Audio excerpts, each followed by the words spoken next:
Hi, with your man Crypto Leprechaun here. Better, excuse me, better than ever.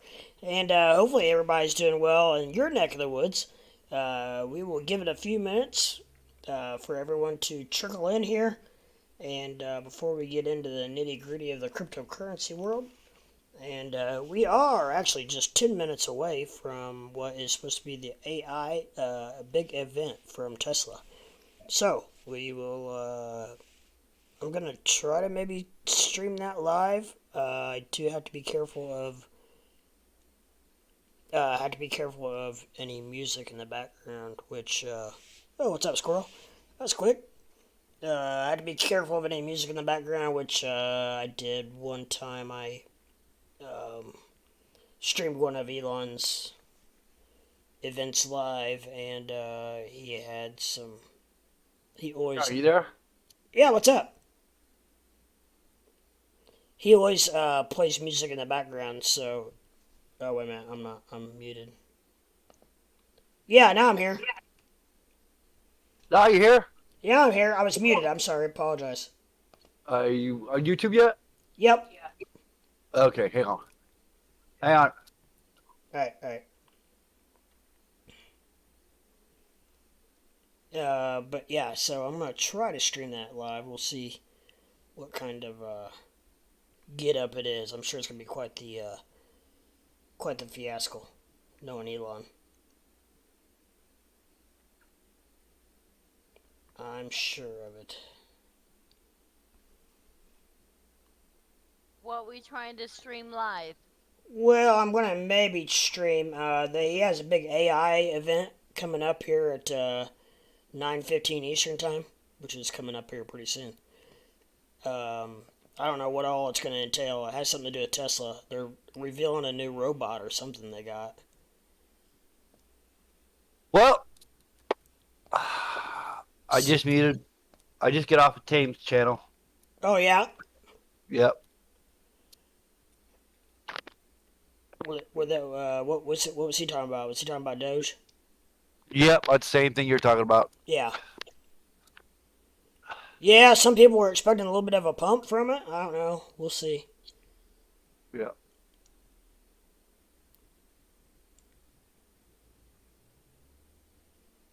We'll see. I don't know what's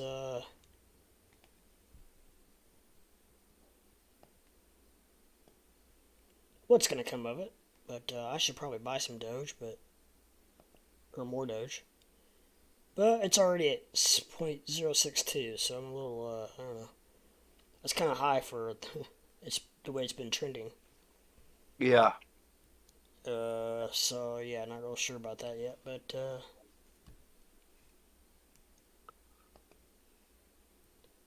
keep an eye on it and see what happens. Did you by chance talk to Fred yet? Yeah, I DM'd you. Hey, let me double check. Yeah.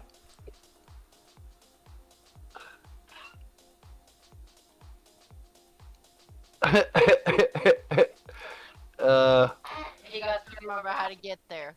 Oh, there it is. Yeah, it's a little different than what I was thinking, but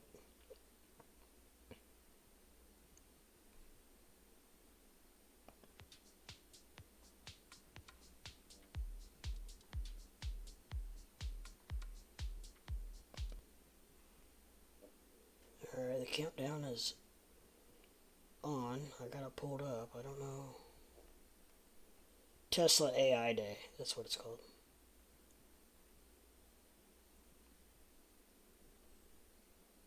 Boy, he does everything up big. That's for dang sure.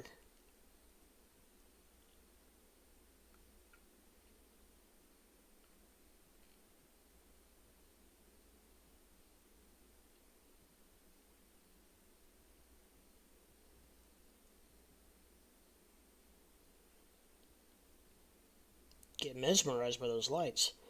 Anyways, what's up, YouTube? What's going on with you guys? You guys have a good day today? I think a lot of people were doing pretty well on Bitcoin off and on today. I was doing pretty good. until I wasn't.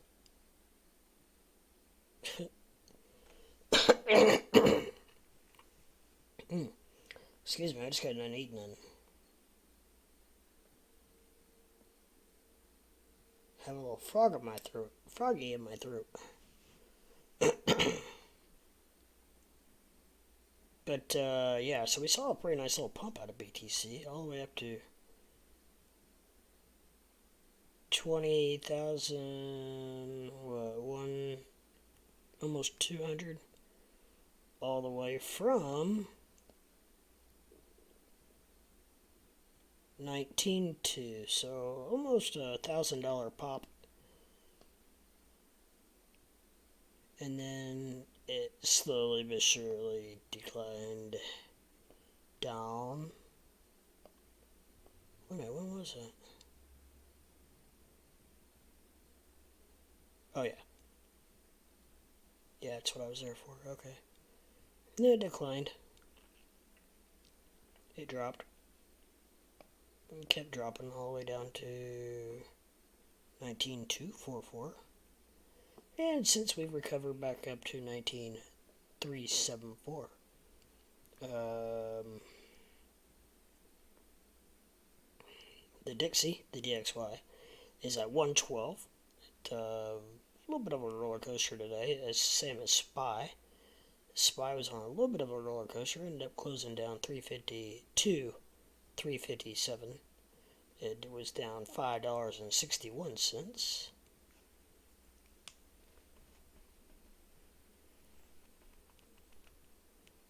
Apple continued to fall today at $4.28 down at 138. U.S. oil continued to slumber a little as it's down $1.92 to 79.67. I already said Bitcoin. Ethereum is at 1,328, up 4 cents. Now these are since the new daily candle. The crypto. Obviously stocks are from the day.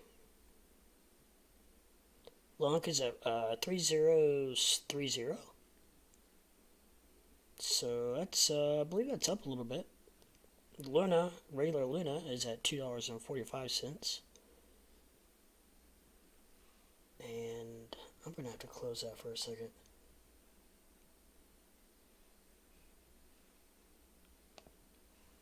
Shoo, it's giving me a headache.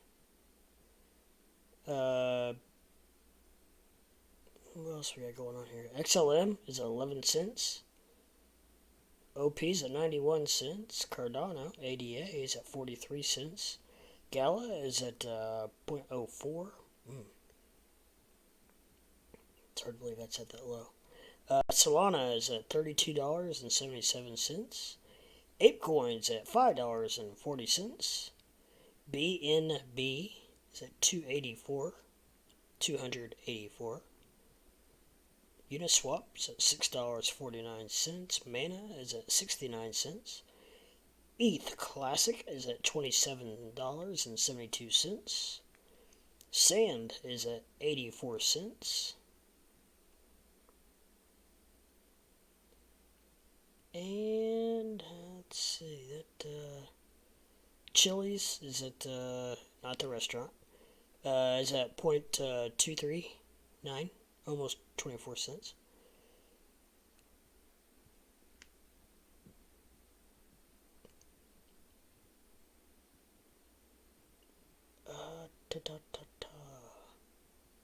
Crow is at 10 cents, almost 11.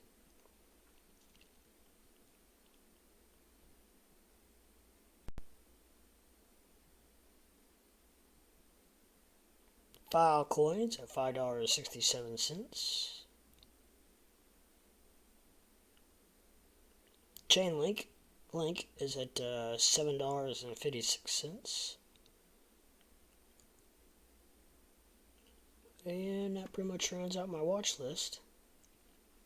It is 9:15. Let me see if any signs. Oh, there we go.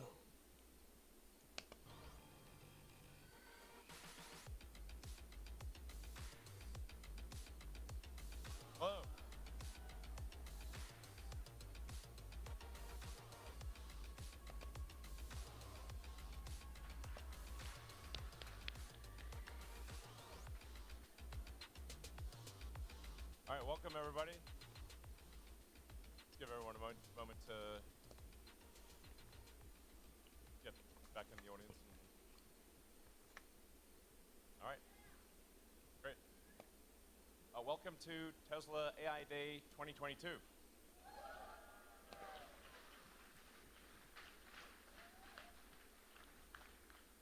We've got some really exciting things to show you. I think you'll be pretty impressed. I do want to set some expectations with respect to our Optimus robot. As you know, last year it was just a person in a robot suit. But we've come a long way, and it's I think compared to that, it's going to be very impressive. We're going to talk about the advancements in AI for full self-driving, as well as how they apply to, more generally, to real-world AI problems like the humanoid robot and even going beyond that. I think there's some potential that... Sorry. Because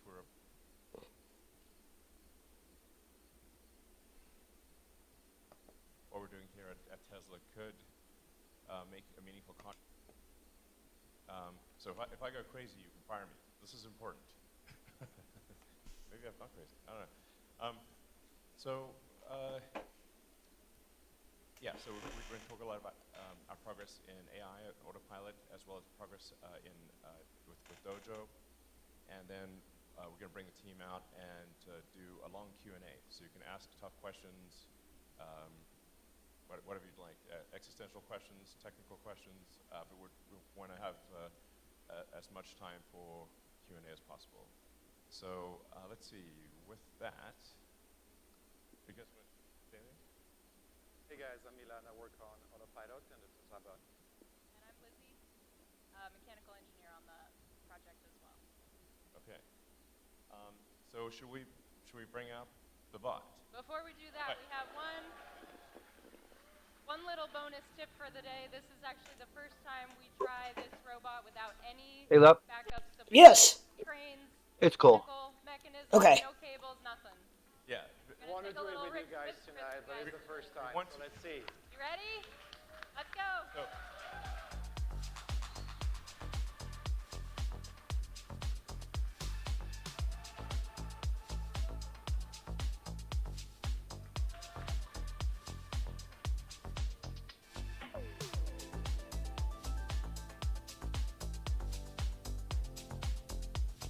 Oh my God, we're in trouble. If that shit is for real, we're looking at Terminator, Yeah, no shit. iRobot. That's halfway between Star Wars, Yeah. CP40. What's that? I get that. What name is that? The bug got some moves too. Why is that? That's CP425,000. What's the Terminator? Hang on. I was looking at it like, what are you talking about? Like, oh no. So, left. Yeah. Do you feel safe in your house now? Because the robots? Yep. I'm not sure.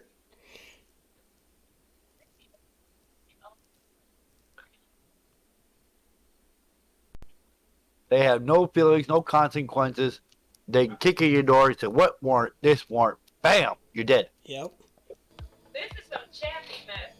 And all they get done to them is just disconnect. And they don't have no feelings. Yep. You know what that reminds me of? Have you seen the movie Chappie? Yeah. That. the- Yep, yeah. So the robot can actually do a lot more That's than what we it just reminds showed me you. of. We just didn't Those want it to fall on its face. So we'll This show you is some some videos now Iron of crap. the robot doing What much channel more. is this on? Yeah. which This is through risky. Tesla Twitter. Should close the screen, guys. Yep. Yeah.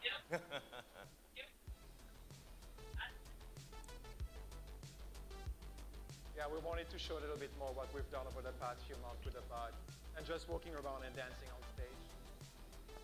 Well, guess what?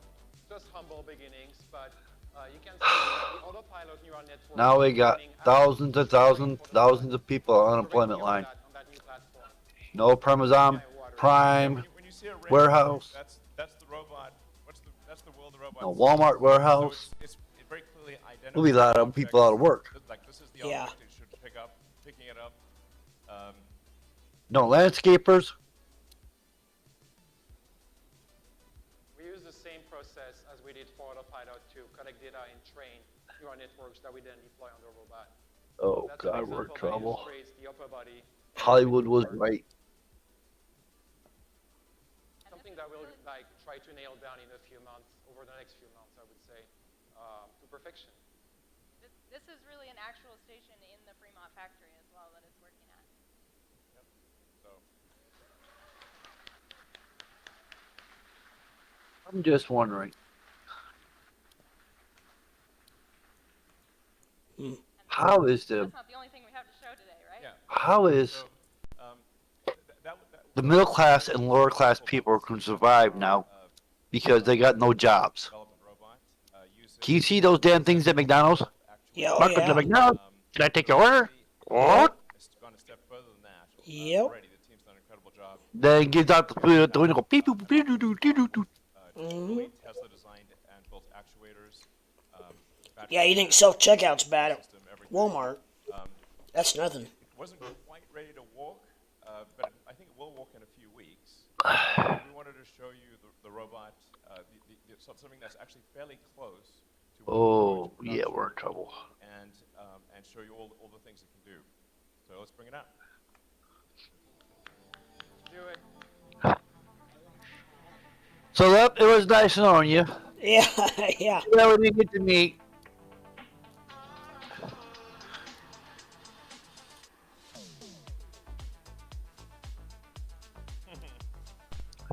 It's just a matter for Chinese will buy a copy of that and deconstruct it, and they'll have 10,000 or okay, millions of them.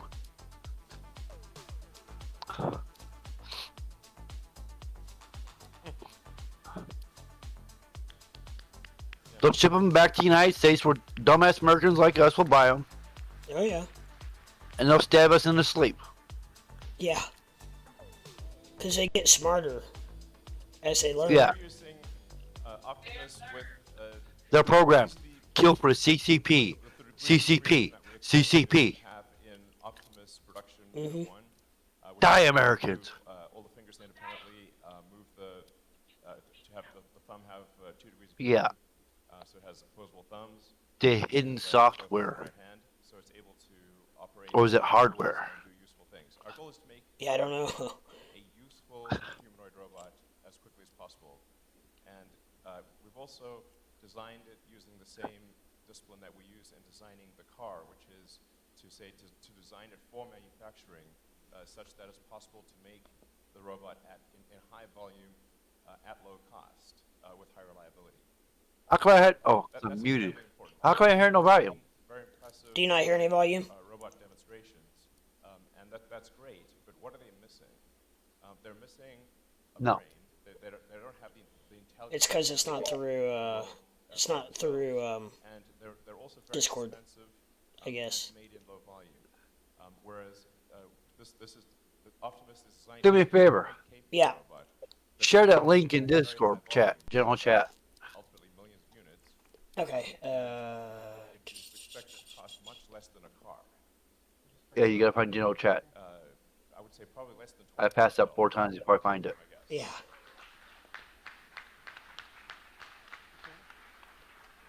I guess if you can't hear it, then I don't have to worry about the... Potential for Yeah. Optimus is, I think, appreciated by very Maybe. few people. But As you I Well- can hear it as long as I unmute YouTube. So, can you?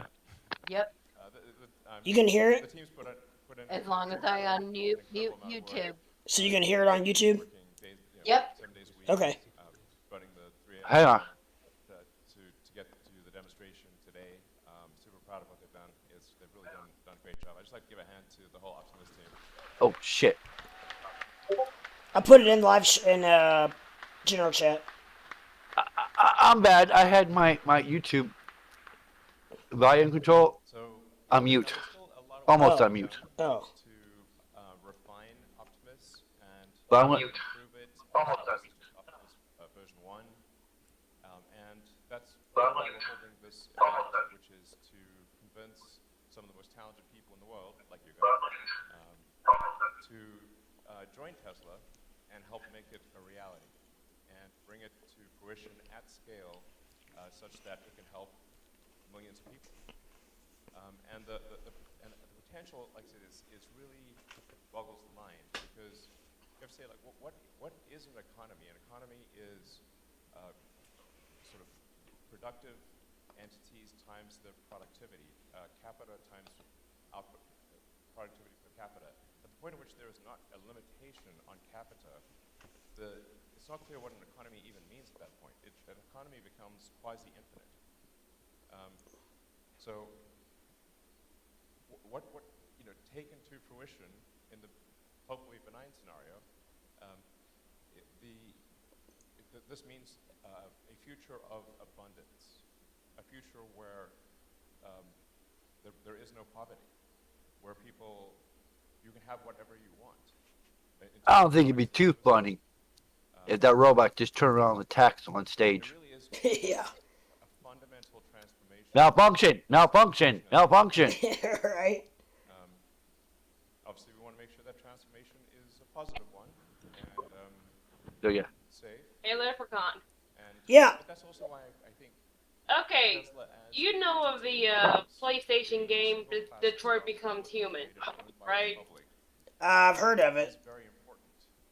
Imagine that all the robots go deviant and start, Because then, if the public doesn't like what Tesla's doing, the public It's can like vote for that. Tesla It's and what vote it's giving me Detroit Becomes Human vibes. Right? Yeah. Like, it's very important that Yeah. I can't just do what I want. Like us, and then it's gonna go deviant. Right. Yeah. So, Well, you know what? This what. it's very important that the Put it this way. Ugly people could not have girlfriends. makes this happen What? is Yeah. so that the public can properly The new AI comes out. It's like women like Flash do anything like women program it and say, I do anything for you. Yeah. And like I said, that self-driving cars will certainly have a Hell. tremendous impact Yeah. on the world. I think they will improve the productivity of transport by at least a half order of magnitude, perhaps an order of magnitude, perhaps more. Optimus, I think, has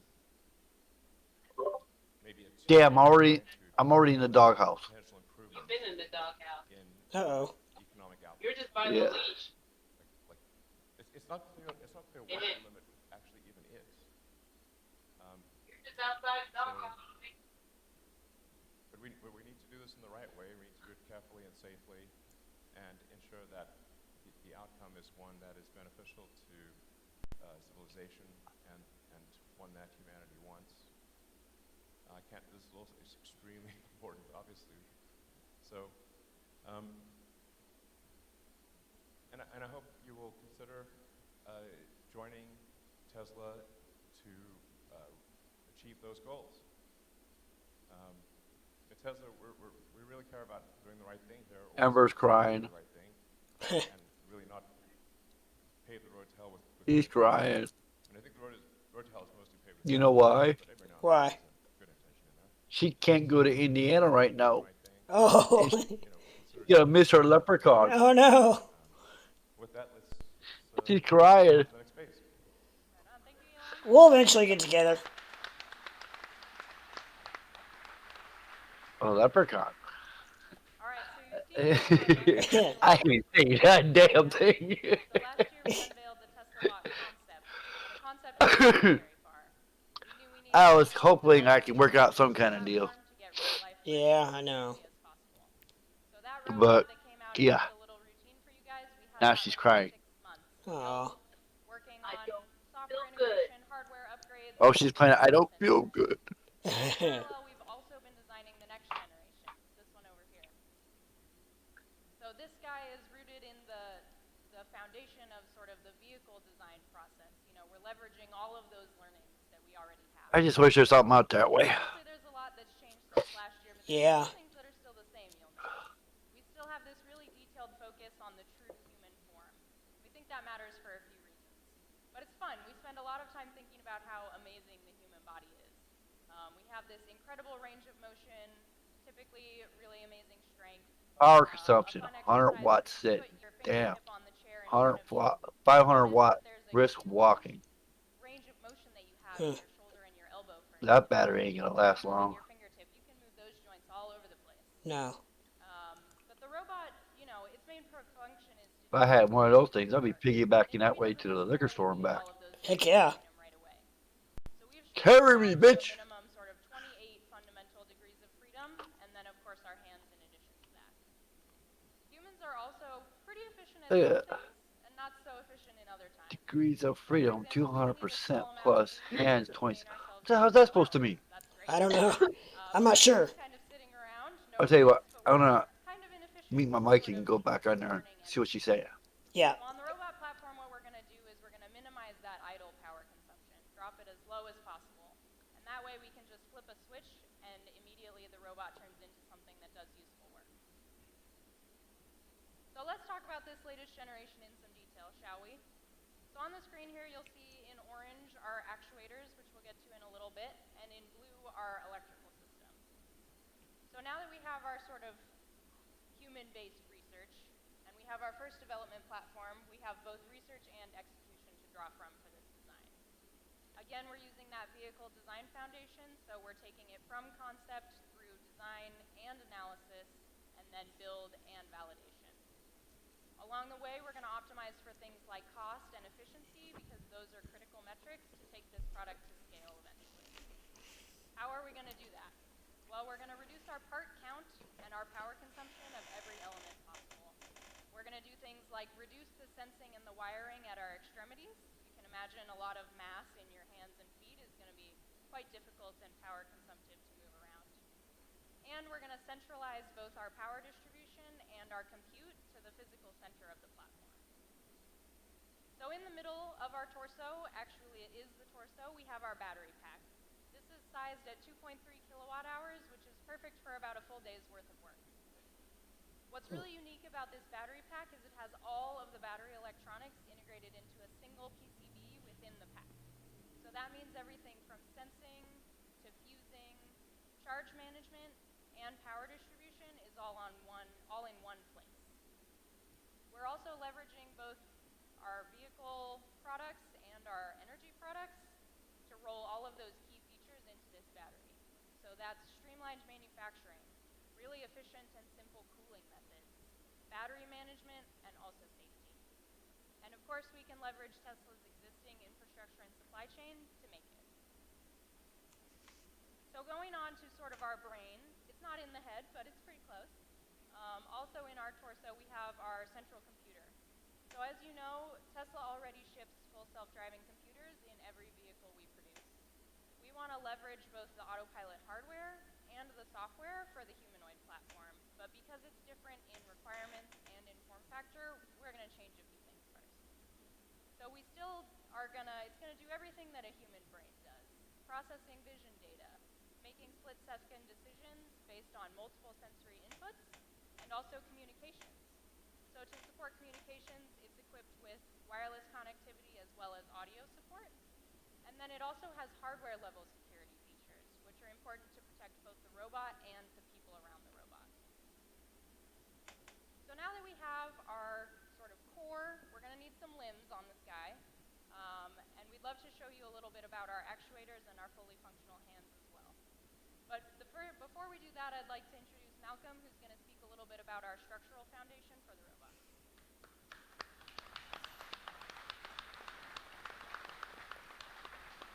Thank you, Lizzie. Tesla have the capabilities to analyze highly complex systems. They don't get much more complex than a crash. You can see here a simulated crash on Model 3, superimposed on top of the actual physical crash. It's actually incredible how accurate it is. Just to give you an idea of the complexity of this model, it includes every nut, bolt, and washer, every spot weld, and it has 35 million degrees of freedom. Quite amazing. And it's true to say that if we didn't have models like this, we wouldn't be able to make the safest cars in the world. So can we utilize our capabilities and our methods from the automotive side to influence a robot? Well, we can make a model, and since we had crash software, we're using the same software here, we can make it fall down. And the purpose of this is to make sure that if it falls down, ideally it doesn't, but it's superficial damage. We don't want it to, for example, break its gearbox at its arms. That's equivalent to a dislocated shoulder of a robot. Difficult and expensive to fix. So we want it to dust itself off, get on with the job it's been given. We can also take the same model and we can drive the actuators using the inputs from a previously solved model, bringing it to life. So this is producing the motions for the tasks we want the robot to do. These tasks are picking up boxes, turning, squatting, walking upstairs. Whatever the set of tasks are, we can play to the model. This is showing just simple walking. We can create the stresses in all the components that helps us optimize the components. These are not dancing robots. These are actually the modal behavior, the first 5 modes of the robot. And typically, when people make robots, they make sure the first mode is up around the top single figures, up towards 10 hertz. The reason to do this is to make the controls of walking easier. It's very difficult to walk if you can't guarantee where your foot is wobbling around. That's okay if you make one robot. We want to make thousands, maybe millions. We haven't got the luxury of making from carbon fiber, titanium. We want to make them from plastic. Things are not quite so stiff. So we can't have these high targets. I call them dumb targets. We've got to make them work at lower targets. So is that going to work? Well, if you think about it, sorry about this, but we're just bags of soggy jelly and bones thrown in. We're not high frequency. If I stand on my leg, I don't vibrate at 10 hertz. People operate at low frequency, so we know the robot actually can. It just makes controls harder. So we take the information from this, the modal data and the stiffness, and feed that into the control system. That allows it to walk. Just changing tack slightly, looking at the knee. We can take some inspiration from biology, and we can look to see what the mechanical advantages of the knee is. It turns out it actually represents quite similar to 4-bar link, and that's quite non-linear. That's not surprising, really, because if you think when you bend your leg down, the torque on your knee is much more when it's bent than it is when it's straight. So you'd expect a non-linear function. And in fact, the biology is non-linear. This matches it quite accurately. So that's a representation. The 4-bar link is obviously not physically a 4-bar link. As I said, the characteristics are similar. But me bending down, that's not very scientific. Let's be a bit more scientific. We've played all the tasks through this graph, and this is showing picking things up, walking, squatting, the tasks I said we did on the stress, and that's the torque seen at the knee against the knee bend on the horizontal axis. This is showing the requirement for the knee to do all these tasks. And then put a curve through it, surfing over the top of the peaks, and that's saying this is what's required to make the robot do these tasks. So if we look at the 4-bar link, that's actually the green curve. And it's saying that the non-linearity of the 4-bar link has actually linearized the characteristic of the force. What that really says is that's lowered the force. That's what makes the actuator have the lowest possible force, which is the most efficient. We want to burn energy up slowly. What's the blue curve? And the blue That's curve funny. is actually if we didn't have a 4-bar link, we just had an arm Yeah. out of my leg here with an actuator on it, a simple. Everybody was hoping that Doge was gonna pump. Yeah. I don't think too many people like this idea. Well, something's going to have to be said about Doge for Doge to pump. It's not going to pump just off this. Yeah. I don't think. Yeah. And how many people are actually like the idea? It's actually going. Doge is actually going down. Yeah.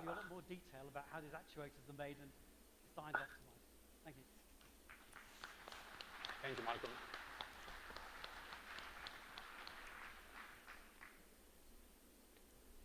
So I would like to talk to you about the design process and the actuator portfolio in our robot.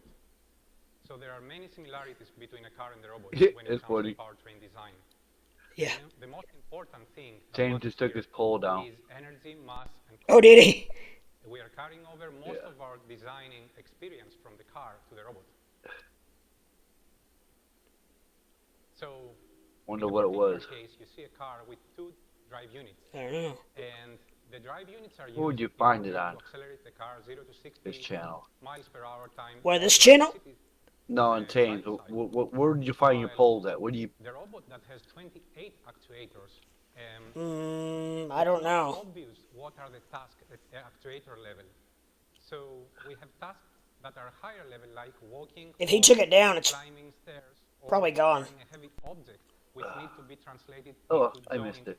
Or you can scroll up. into joint. You might be able to scroll up in the chat. These are models I tried it already. that Oh. generates Yeah, it's gone. It might be torque gone. speed trajectory Yeah, for our he was joint. thinking that maybe Subsequently is going to be Dogecoin fed might our pump optimization to a model, penny. to run Well, I mean, not through pump the to a penny, optimization pumped up to process. 7 cents a penny. Oh. This is a one penny of pump. the scenarios that the robot is capable of doing, Yeah. which is turning and walking. So when we have this torque speed trajectory, we lay it over an efficiency map of an actuator, and we are able, along the trajectory, to generate the power consumption and the energy, cumulative energy for the task. Well, versus good the news actuator. is I sold So this allows some us to define the Doge system cost for the particular actuator for a and profit. put a simple point That's in good. the cloud. Then we do this for hundreds of thousands of I'm trying to buy back in. solving in our cluster. And the red line denotes the Pareto front, which is the preferred area where we will look for optimal. Yeah. The X denotes the preferred actuator design we have picked for this particular joint. So now we need to do this for every joint. We have 28 joints to optimize, and we parse our cloud.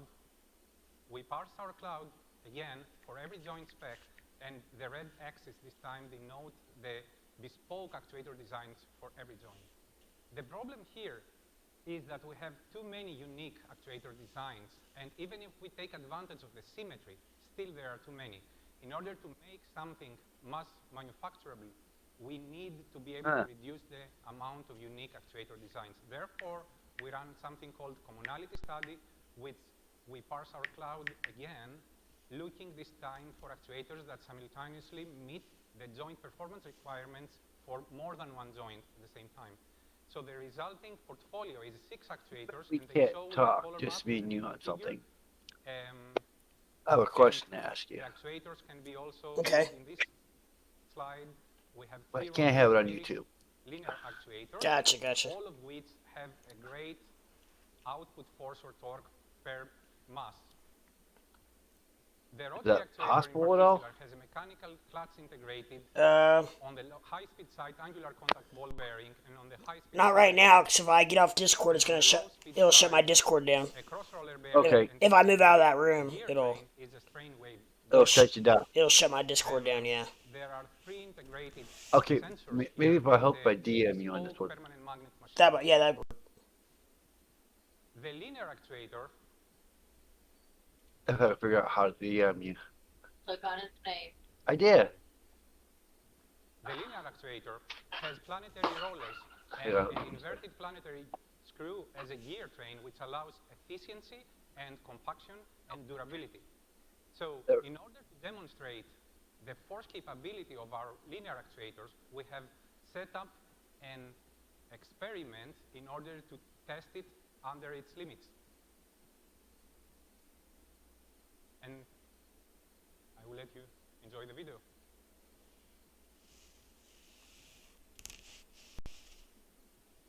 So our actuator is able to lift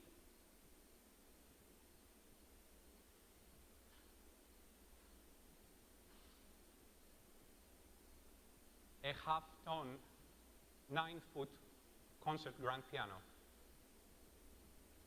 And this is a requirement. It's not something nice to have, because our muscles can do the same when they are direct driven. When they are directly driven, our quadricep muscles can do the same thing. It's just that the knee is an up-gearing linkage system that converts the force into velocity at the end effector of our heels for purposes of giving to the human body agility. So this is one of the main things that are amazing about the human body. And I'm concluding my part at this point, and I would like to welcome my colleague Mike, who's going to talk to you about hand design. Thank you very much. Thanks, Constantino. That be there? Yeah. So we just Go ahead, saw look at how your DM. powerful a human Alright, just a second. humanoid actuator can be. However, humans are also incredibly dexterous. The human hand has the ability to move at 300 degrees per second. It has tens of thousands of tactile sensors, and it has the ability to grasp and manipulate almost every object in our daily lives. For our robotic hand design, we were inspired by biology. We have 5 fingers and an opposable thumb. Our fingers are driven by metallic tendons that are both flexible and strong. We have the ability to complete wide aperture power grasps while also being optimized for precision gripping of small, thin, and delicate objects. So why a human-like robotic hand? Well, the main reason is that our factories and the world around us is designed to be ergonomic. So what that means is that it ensures that objects in our factory are graspable, but it also ensures that new objects that we may have never seen before can be grasped by the human hand and by our robotic hand as well. The converse there is pretty interesting because it's saying that these objects are designed to our hand instead of having to make changes to our hand to accompany a new object. Some basic stats about our hand is that it has 6 actuators and 11 degrees of freedom. It has an in-hand controller, which drives the fingers and receives sensor feedback. Sure about that. Sensor feedback is really important to learn a little bit more about the objects that we're Yeah. grasping. And also for Let's say you type like I do. That's the ability to recognize where our Yeah. But I'm going to have a hard time typing now. You know why? Why? I'm out of coke. Oh no! Gotta get some more. Okay. Another important part is that we have a non-back drivable finger drive. This clutching mechanism allows us to hold and transport objects without having to turn on the hand motors. You just heard how we went about designing the TeslaBot hardware. Now I'll hand it off to Milan and our autonomy team to bring this robot to life. Thanks, Mike.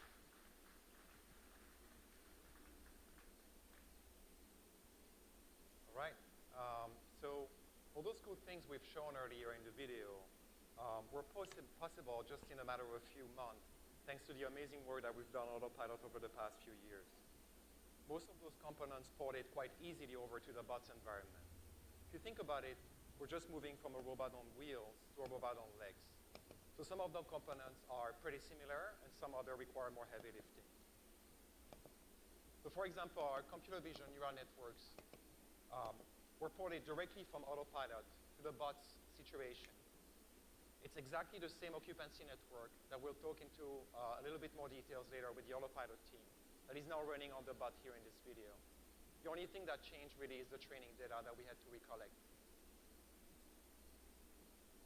We're also trying to find ways to improve those occupancy networks using work made on neural radiance fields to get really great volumetric rendering of the bot's environments. For example, here, some machinery that the bot might have to interact with. Another interesting problem to think about is in indoor environments, mostly with absence of GPS signal, how do you get the bot to navigate to its destination? Say, for instance, to find its nearest charging station. So we've been training more neural networks to identify high-frequency features, key points within the bot's camera streams, and track them across frame over time as the bot navigates with its environment. And we're using those points to get a better estimate of the bot's pose and trajectory within its environment. Guys, 90% of people in this bear market are We also did quite some work on the simulation side. And this is literally the Autopilot simulator, to which we've integrated the robot's locomotion code. And this is a video of the motion control code running in the Autopilot simulator showing the evolution of the robot's walk over time. So as you can see, we started quite slowly in April and started accelerating as we unlock more joints and deploy more advanced techniques like arms balancing over the past few months.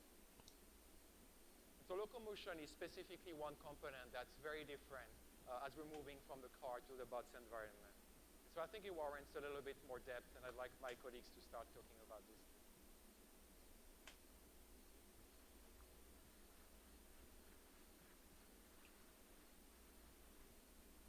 Thank you, Milan.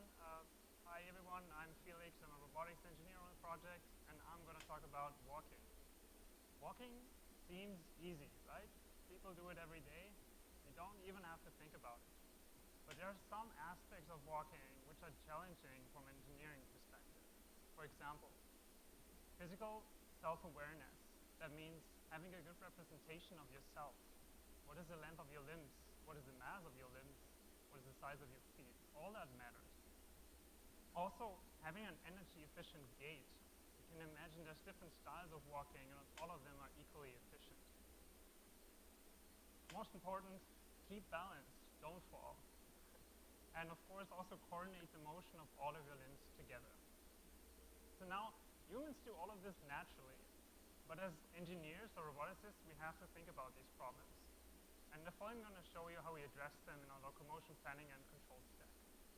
So we start with locomotion planning and our representation of the bot. That means a model of the robot's kinematics, dynamics, and the contact properties.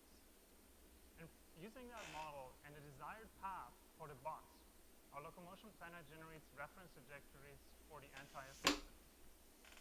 Let me DM me again. With respect to the assumptions of our model. The planner currently works in 3 stages. It starts planning footsteps and ends with the entire motion for the system. And let's dive a little deeper in how this works. So in this video, we see footsteps being planned over a planning horizon, following the desired path. And we start from this and add then foot trajectories that connect these footsteps using toe-off and heel strike, just as humans do. And this gives us larger strides and less just a second. efficiency of the system. The last stage is then finding a center of mass trajectory, which gives us a dynamically feasible motion of the entire system to keep balance. As we all know, plans are good, but we also have to realize them in reality. Let's see how we can do this.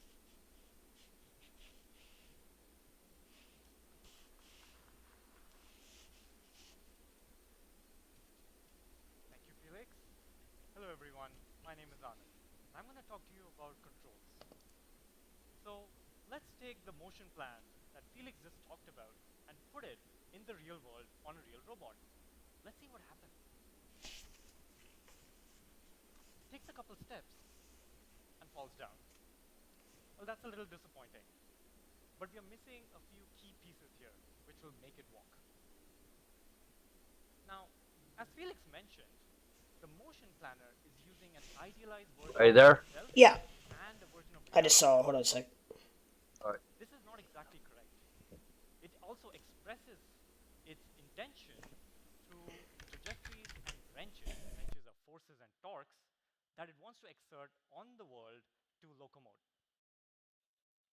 Reality is way more complex than any sim or model. Also, the robot is not simplified. It's got vibrations and modes, compliance, sensor noise, and on and on and on.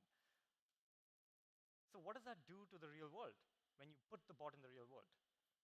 Well, the unexpected forces cause unmodeled dynamics, which essentially the planner doesn't know about, and that causes destabilization, especially for a system that is dynamically stable like biped locomotion.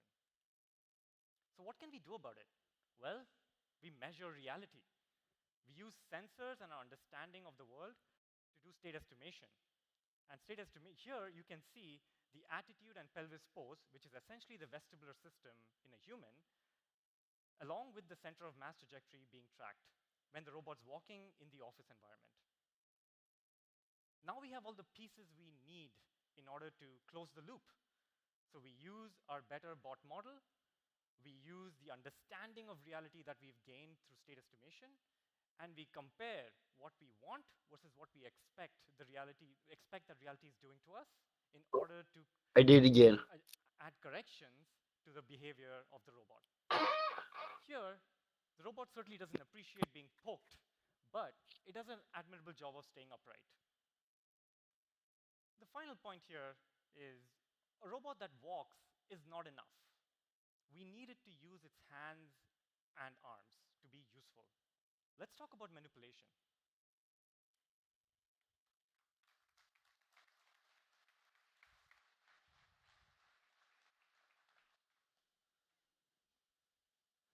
Hi, everyone.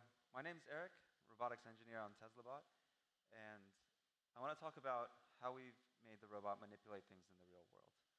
We wanted to manipulate objects while looking as natural as possible, and also get there quickly. So what we've done is we've broken this process down into 2 steps. First is generating a library of natural motion references, or we could call them demonstrations. And then we've adapted these motion references online to the current real-world situation. So let's say we have a human demonstration of picking up an object. We can get a motion capture of that demonstration, which is visualized right here as a bunch of keyframes representing the locations of the hands, the elbows, the torso. We can map that to the robot using inverse kinematics. And if we collect a lot of these, now we have a library that we can work with. But a single demonstration is not generalizable to the variation in the real world. For instance, this would only work for a box in a very particular location. So what we've also done is run these reference trajectories through a trajectory optimization program, which solves for where the hand should be, how the robot should balance during when it needs to adapt the motion to the real world. So for instance, if the box is in this location, then our optimizer will create this trajectory instead. Next, Milan's going to talk about what's next for the Optimus Tesla bot. Thanks. Thanks, Eric.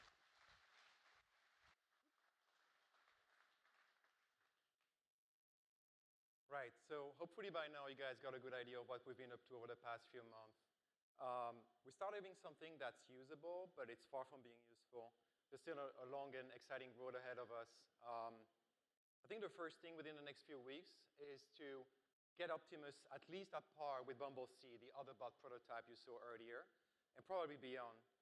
We're also going to start focusing on the real use case at one of our factories, and really going to try to nail this down and iron out all the elements needed to deploy this product in the real world. I was mentioning earlier, indoor navigation, graceful fall management, or even servicing, all components needed to scale this product up. But I don't know about you, but after seeing what we've shown tonight, I'm pretty sure we can get this done within the next few months or years, and make this product a reality and change the entire economy. So I would like to thank the entire Optimus team for all their hard work over the past few months. I think it's pretty amazing. All of this was done in barely 6 or 8 months. Thank you very much.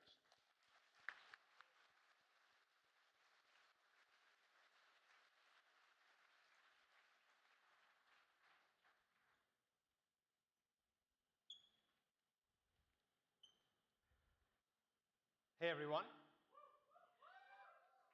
Hi, I'm Ashok. I lead the autopilot team alongside Milan. God, it's going to be so hard to top that Optimus section. We'll try nonetheless. Anyway, every Tesla that has been built over the last several years, we think has the hardware to make the car drive itself. We have been working on the software to add higher and higher levels of autonomy. This time around last year, we had roughly 2,000 cars driving our FSD beta software. Since then, we have significantly improved the software's robustness and capability that we have now shipped it to 160,000 customers as of today. Thank you.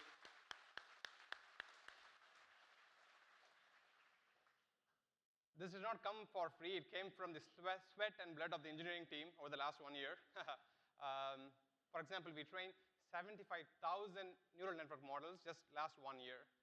That's roughly a model every 8 minutes. That's coming out of the team, and then we evaluate them on our large clusters, and then we ship 281 of those models that actually improve the performance of the car. And this pace of innovation is happening throughout the stack. The planning software, the infrastructure, the tools, even hiring, everything is progressing to the next level. The FSD beta software is quite capable of driving the car. It should be able to navigate from parking lot to parking lot, handling city street driving, stopping for traffic lights and stop signs, negotiating with objects at intersections, making turns, and so on. All of this comes from the camera streams that go through our neural networks that run on the car itself. It's not coming back to the server or anything. It runs on the car and produces all the outputs to form the world model around the car, and the planning software drives the car based on that. Today, we'll go into a lot of the components that make up the system. The occupancy network acts as the base geometry layer of the system. This is a multi-camera video neural network that from the images predicts the full physical occupancy of the world around the robot. So anything that's physically present, trees, walls, buildings, cars, balls, what have you, it predicts, if it's physically present, it predicts them along with their future motion. On top of this base level of geometry, we have more semantic layers. In order to navigate the roadways, we need the lanes, of course.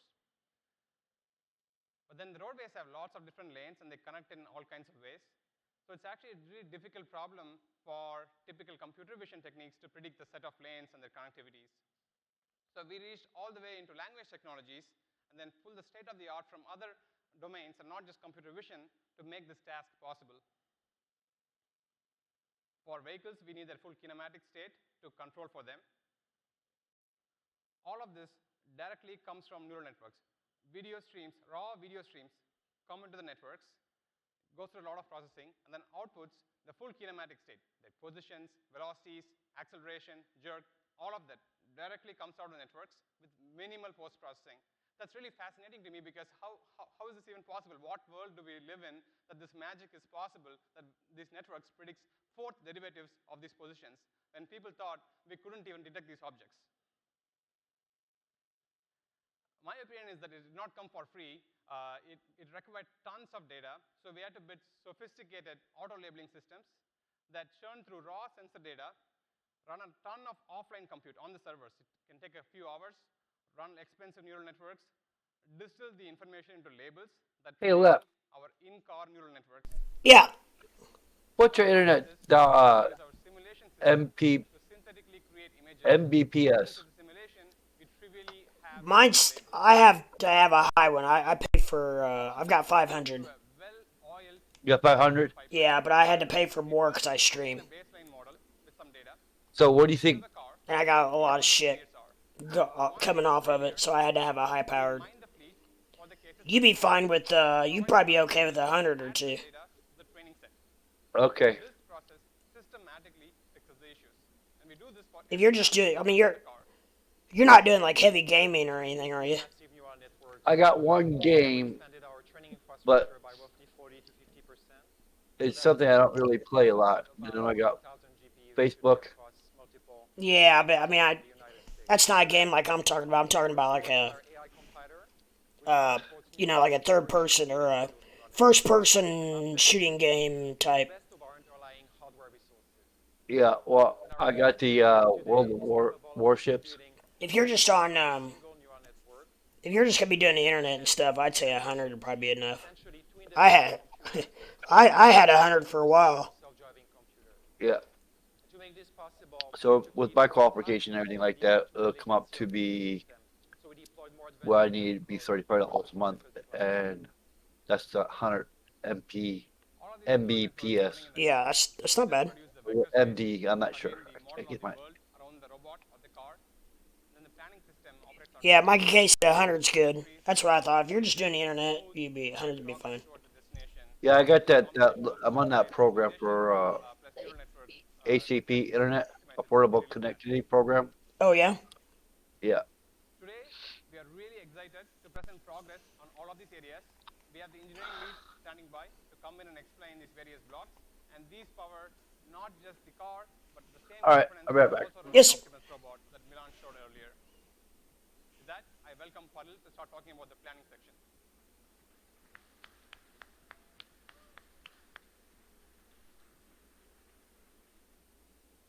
Hi all, I'm Padil Jain.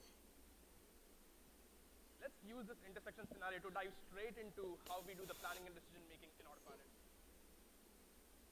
So we are approaching this intersection from a side street, and we have to yield to all the crossing vehicles. Right as we are about to enter the intersection, the pedestrian on the other side of the intersection decides to cross the road without a crosswalk. Now, we need to yield to this pedestrian, yield to the vehicles from the right, and also understand the relation between the pedestrian and the vehicle on the other side of the intersection. A lot of these intra-object dependencies that we need to resolve in a quick glance. And humans are really good at this. We look at a scene, understand all the possible interactions, evaluate the most promising ones, and generally end up choosing a reasonable one. So let's look at a few of these interactions that Autopilot system evaluated. 2 Mountain Dews. You could have gone in front of this pedestrian with a very aggressive longitudinal and lateral profile. Now, obviously, we are being a jerk to the pedestrian, and we would spook the pedestrian and his cute pet. We could have moved forward slowly, shot for a gap between the pedestrian and the vehicle from the right. Again, we are being a jerk to the vehicle coming from the right, but you should not outright reject this interaction in case this is only safe interaction available. Lastly, the interaction we ended up choosing, stay slow initially, find the reasonable gap, and then finish the maneuver after all the agents pass. Now, evaluation of all of these interactions is not trivial. I'm not sure if he is or not. He probably will. If he's around. Who, what, where, when? Mikey wouldn't know if Fred was coming on later. Yeah. Relying purely on collision checks with marginal predictions will only get you so far, because you will miss out on a lot of valid interactions. This basically boils down to solving a multi-agent joint trajectory planning problem over the 500-mile range, Mikey? That's pretty good. Now, how much ever you optimize, there's going to be a limit to how fast you can run this optimization problem. It will be close to order of 10 milliseconds, even after a lot of incremental effort. Now, for a typical crowded, unprotected lift, say you have more than 20 objects, each object having multiple different feature modes, the number of relevant interaction combinations will blow up. The planner needs to make a decision every 50 milliseconds. So how do we solve this in real time? We rely on a framework what we call as interaction search, which is basically a parallelized tree search over a bunch of maneuver trajectories. The state space here corresponds to the kinematic state of ego, the kinematic state of other agents, their nominal future multimodal predictions, and all the static entities in the scene. The action space is where things get interesting. Huh. Nice leather, huh? Set of maneuver trajectory candidates to branch over a bunch of interaction decisions, and also incremental goals for a longer horizon maneuver. Let's walk through this tree search very quickly to get a sense of how it works. We start with a set of vision measurements, namely lanes, occupancy, moving objects. These get represented as sparse abstractions as well as latent features. We use this to create a set of goal candidates, lanes again from the lanes network, or unstructured regions which correspond to a probability mask derived from human demonstration. Once we have a bunch of these goal candidates, we create seed trajectories using a combination of classical optimization approaches as well as our network planner, again trained on data from the customer feed. Now, once we get a bunch of these seed trajectories, we use them to start branching on the interactions. We find the most critical interaction. In our case, this would be the interaction with respect to the pedestrian, whether we assert in front of it or yield to it. Obviously, the option on the left is a high penalty option. It likely won't get prioritized. So we branch further onto the option on the right, and that's where we bring in more and more complex interactions, building this optimization problem incrementally with more and more constraints. And the tree search keeps flowing, branching on more interactions, branching on more goals. Now, a lot of tricks here lie in evaluation of each of this node of the tree search. Inside each node, initially we started with creating trajectories using classical optimization approaches, where the constraints like I described would be added incrementally. And this would take close to 1 to 5 milliseconds per action. Now, even though this is a fairly good number, when you want to evaluate more than 100% interactions, this does not scale. So we ended up building lightweight queryable networks that you can run in the loop of the planner. These networks are trained on human demonstrations from the fleet, as well as offline solvers with relaxed time limits. With this, we were able to bring the runtime down to close to 100 microseconds per action.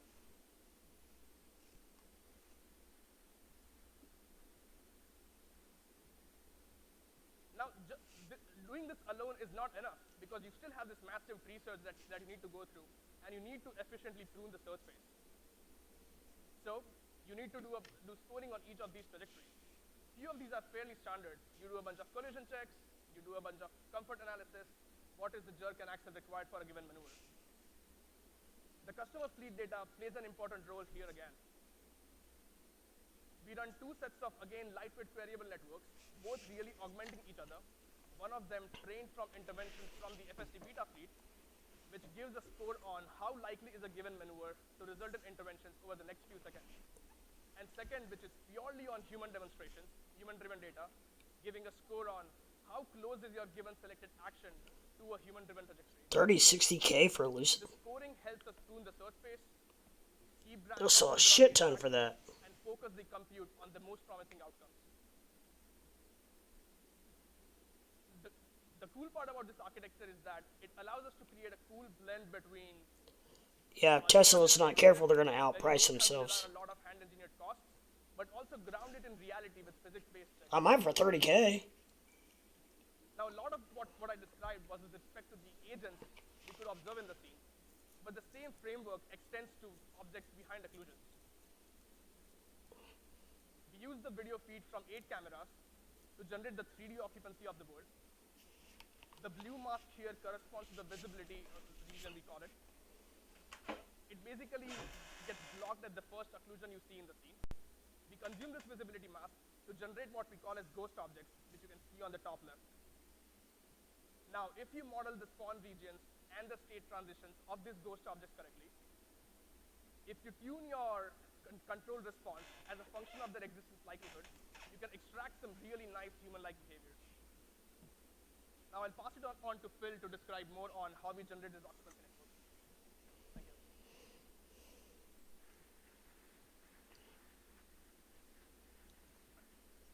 Hey guys, my name is Phil. I will share the details of the occupancy network we built over the past year. This network is our solution to model the physical world in 3D around our cars. And it is currently not shown in our customer-facing visualization. What you will see here is the raw network output from our internal dev tool. The occupancy network takes video streams of all our 8 cameras as input, produces a single unified volumetric occupancy in vector space directly. For every 3D location around our car, it predicts the probability of that location being occupied or not. Since it has video context, it is capable of predicting obstacles that are occluded instantaneously.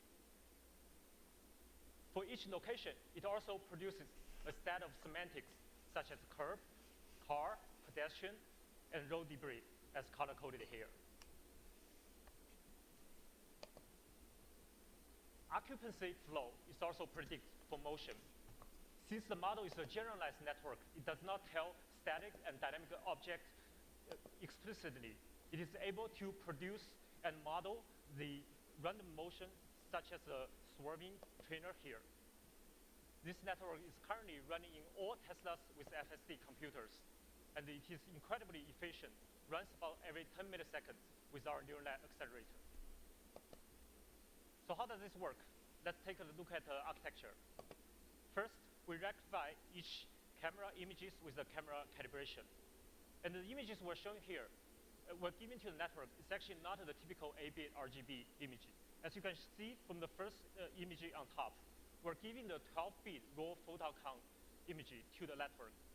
Since it has 4 bits more information, Gee, 2 to 3 months. Times better dynamic range, as well as reduced latency, since we don't have to run ISP in the loop anymore.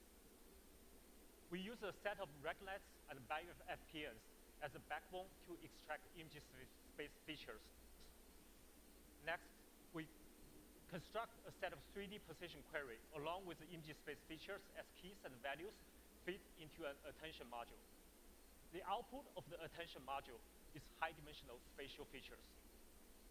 These spatial features are aligned temporally using vehicle odometry to derive motion.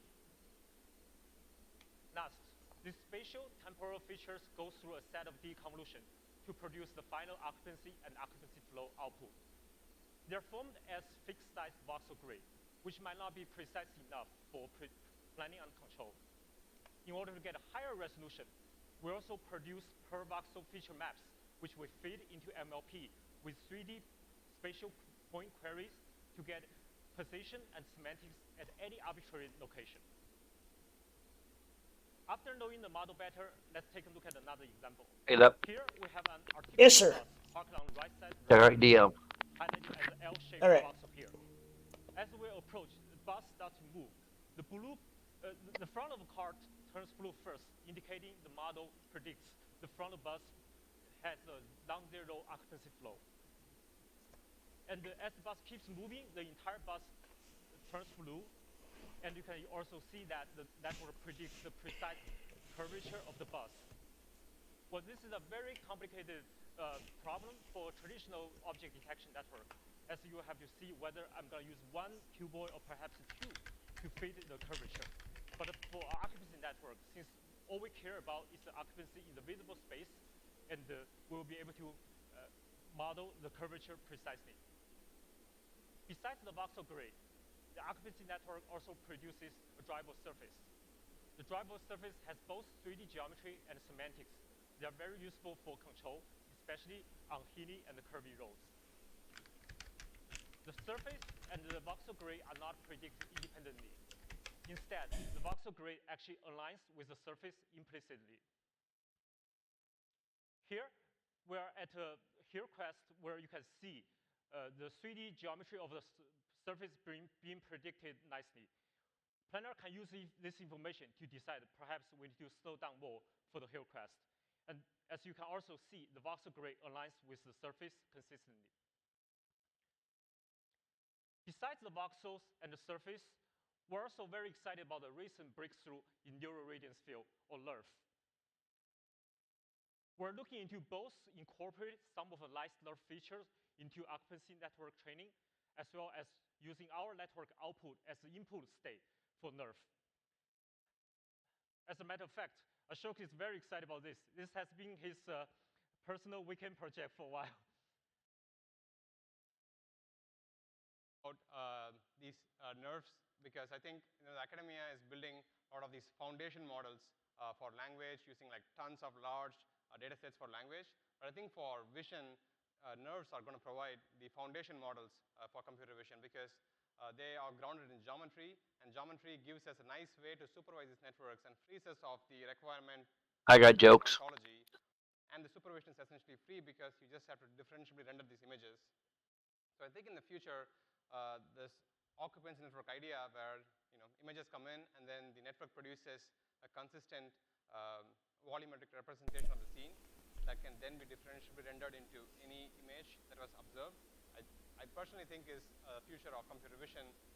And we do some initial work on it right now, but I think in the future, both at Tesla and in the academia, we will see that these combination of one-shot prediction of full volumetric occupancy will be the future. That's my personal bet. Thanks, Ashok. Here's an example early result of a 3D reconstruction from our fleet data. Instead of focusing on getting perfect RGB reprojection in image space, our primary goal here is to accurately represent the world in 3D space for driving. And we want to do this for all our fleet data all over the world, in all weather and lighting conditions. And obviously, this is a very challenging problem, and we're looking for you guys to help. Finally, the occupancy network is trained with large auto-label data set without any human in the loop. And with that, I'll pass to Tim to talk about what it takes to train this network. Thanks, Phil. If it almost hit a cone, it would it hit a dog? All right, hey everyone. Let's talk about some training infrastructure. So we've seen a couple videos, 4 or 5.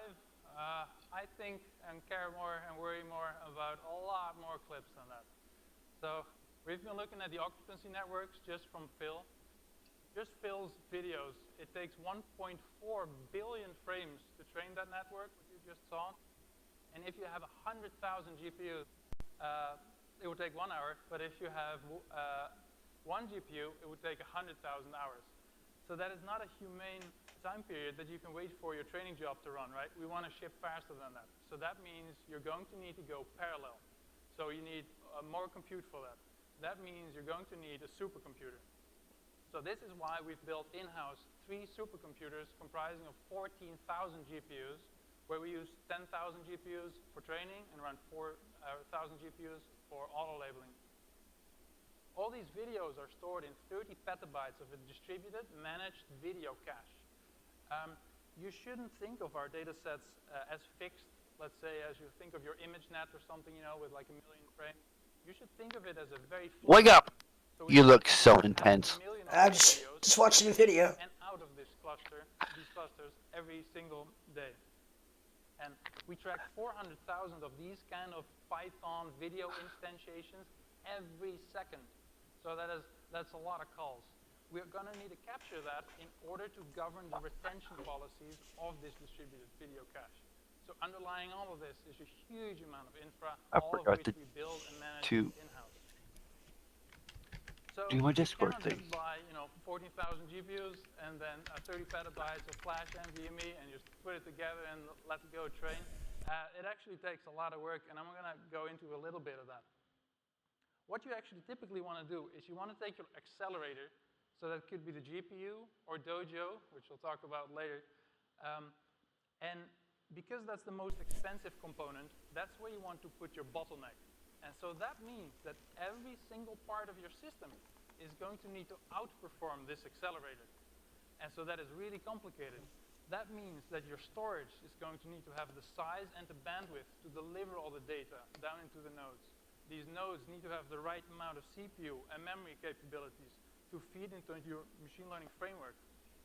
This machine learning framework then needs to hand it off to your GPU, and then you can start training. But then you need to do so across hundreds or thousands of GPU in a reliable way, in lockstep, and in a way that's also fast. So you're also going to need an interconnect. Extremely complicated. We'll talk more about Doge in a second. So first, I want to take you through some optimizations that we've done on our cluster. So we're getting in a lot of videos, and video is very much unlike, let's say, training on images or text, which I think is very well established. Video is quite literally a dimension more complicated. And so that's why we needed to go end-to-end from the storage layer down to the accelerator and optimize every single piece of that. Because we train on the photon count videos that come directly from our fleet, we train on those directly. We do not post-process those at all. The way it's just done is we seek exactly to the frames we select for our batch. We load those in, including the frames that they depend on. So these are your iframes or your key frames. We package those up, move them into shared memory, move them into a double buffer on the GPU, and then use the hardware decoder that's on the accelerator to actually decode the video. So we do that on the GPU natively. And this is all in a very nice PyTorch extension. Doing so unlocked more than 30% training speed increase for the occupancy networks and freed up basically the whole CPU to do any other thing. You cannot just do training with just videos. Of course, you need some kind of a ground truth. And that is actually an interesting problem as well. The objective for storing your ground truth is that you want to make sure you get to your ground truth that you need in a minimal amount of file system operations and load in the minimal size of what you need in order to optimize for aggregate cross-cluster throughput. Because you should see a compute cluster as one big device which has internally fixed constraints and thresholds. So for this, we rolled out a format that is native to us that's called small. We use this for our ground truth, our feature cache, and any inference outputs. So a lot of tensors that are in there. And so just a cartoon here, let's say these are is your table that you want to store, then that's how that would look out if you rolled out on disk.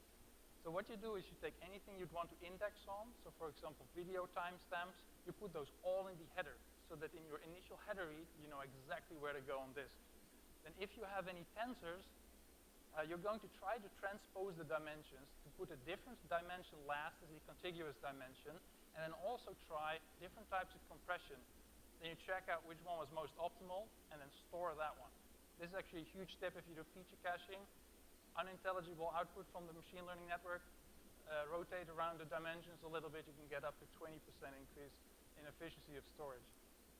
Then when you store that, we also order the columns by size so that all your small columns and small values are together, so that when you seek for a single value, you're likely to overlap with the read on more values, which you'll use later, so that you don't need to do another file system operation. So I could go on and on. I just went on, touched on 2 projects that we have internally, but this is actually part of a huge continuous effort to optimize the compute that we have in-house. So accumulating and aggregating through all these optimizations, we now train our occupancy networks twice as fast just because it's twice as efficient. And now if we add in a bunch more compute and go parallel, we can now train this in hours instead of days. And with that, I'd like to hand it off to the biggest user of compute, John.